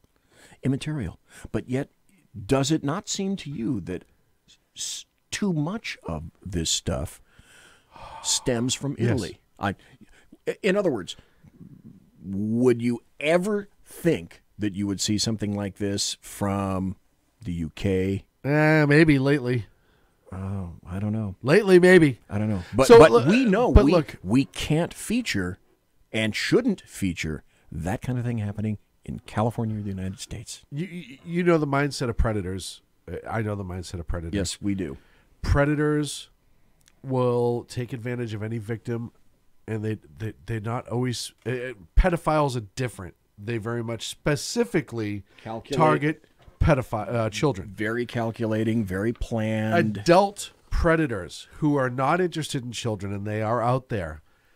It's 18 to 80, 90. They don't really care, which I'm not saying that makes this better, but what I'm saying is they will attack women who are not traditionally, quote unquote, sexually attractive to their age group, the 35-year-old guy that sexually assaults a 95-year-old woman. It happens more than I care to admit. It happens a lot. Specifically elderly, any woman over 60, because they have a tendency to be more frail and much harder to fight back, which is why I love when I hear about an old woman pulling a gun on somebody. Oh, that's part and parcel of makes me happy any every happy single time. story. A story like that always goes into happy But the reality stories. of the situation is sexual predators who target other adults do not specifically usually care about age and or appearance. It is the completion of the act that they care about. Now, I don't know the specifics of this case. Power and control. Power and control, yes, sir. I don't know the specifics of this case. I don't know if this started off as like a rant at a bar where they took her somewhere afterwards. There is no information. It does here not about it. matter. What matters is they both had the mindset to commit the sexual assault. She was a female victim. On no planet, on no world, anywhere in reality can you say that this young lady was not attractive enough for these males to rape her. That's a fantasy land. That's a bigger fantasy land than some of these pedophiles have in their head. Because, look at, I'll be 100% crass. Males are attracted to females. Straight males are attracted to females. A lot of times there's a lot of things that even though what Hollywood tells you is attractive does not necessarily mean that most men find that attractive.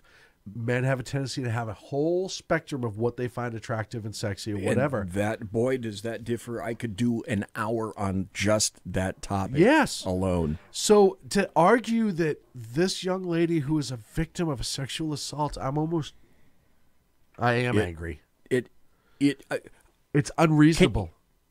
It's horrific. Beyond that, I wanted to bring it here so that people could see and understand, and this is not news to too many women, but to some people that live a sheltered life, I guess. This stuff happens. Yes. This stuff happens. It does. And you need to be aware of it, which is why I brought it here tonight. Is just my first thought after reading of that.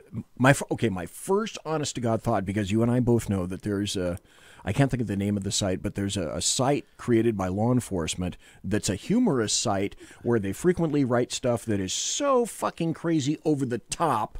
Blue News Network or something like that. Yeah. And we know that's a crazy site. The Onion. We know that's a crazy site. Babylon Bee. Another exactly. great site. I can't tell you how many people have quoted me articles from Babylon Satirical, Bee all these and said, satirical "Can you sites. believe that this is happening?" It's so satirical. It's amazing. And I looked at that story and thought it was and one of thought, those. okay, this is. I don't see Babylon Bee up here in the URL, so I went and got on the internet and began to search to see if this was one of those things where Snopes says, No, "Hey, this didn't happen.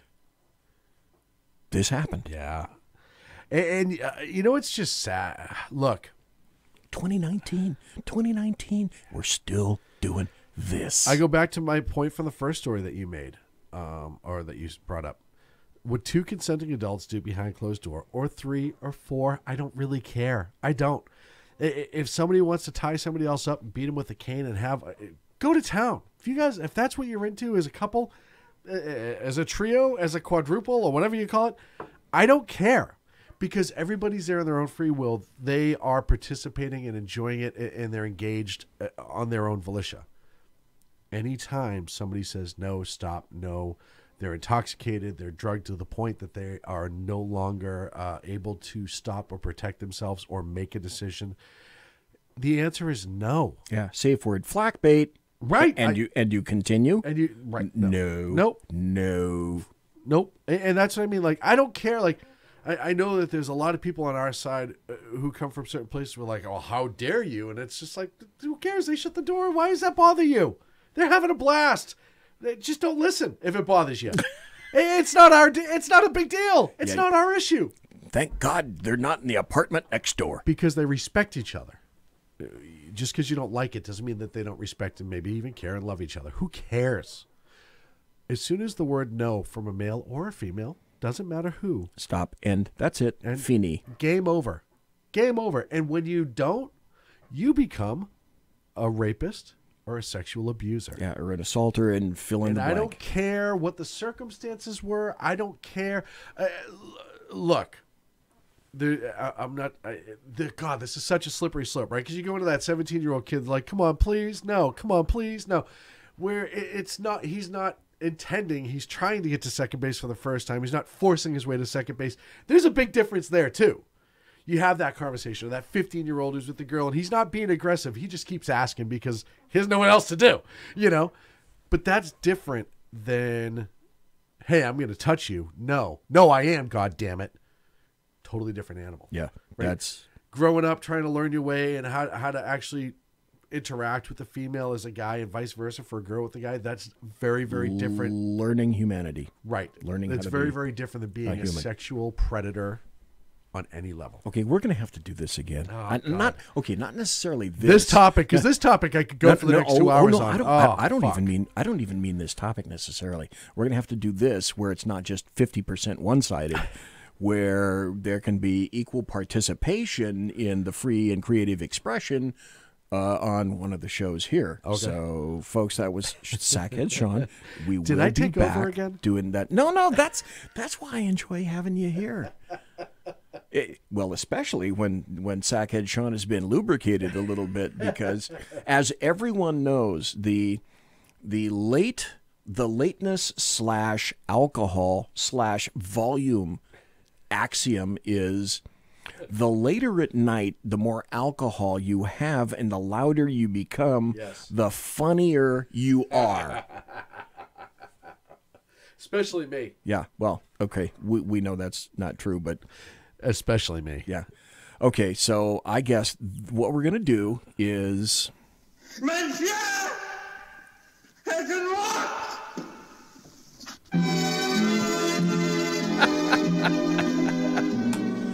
We'll meet again. Don't know when. Don't know when.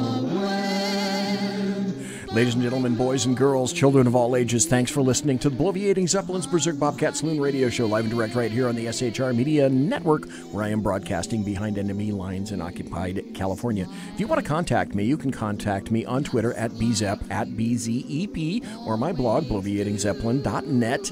And, hey, thanks to Redcon One Media, Big Sarge, for simulcasting my show. I hope it went a lot better tonight and everybody could see the frames, not have frames dropped, that kind of thing. Promotional consideration is by the Lockheed Martin Skunk Works and also by the Boeing Company. If it ain't Boeing, I ain't going. And also by Pratt & Whitney Engines. Thrust, you can trust. Tiaras are by My Little Pony. Thanks to by the my personal KC-135 Kettle One refueling team contingent, with whom I will be consorting in less than an hour. Thanks to Jeff Dunitz for being here in the first hour. Thanks to Sackhead Sean over there for St. being Patrick's here. Day to my brother. Oh, yeah. Saturday, right? Sunday. Yeah. Slanta. And I'm going to even... Everybody quiet down now. Get some sleep. I'm going to even talk over this, because... What was it? Saturday? Sunday? Sunday. Sunday. Slanta. Okay. Alrighty. Folks, have a great weekend. Good night, Dad. And Good night, Elizabeth. I'll be back on Tuesday. See ya. God bless. Take care. Be safe. Good night, Jimbo. What's going on? I was asleep. What's everybody doing? Good night, Jimbo.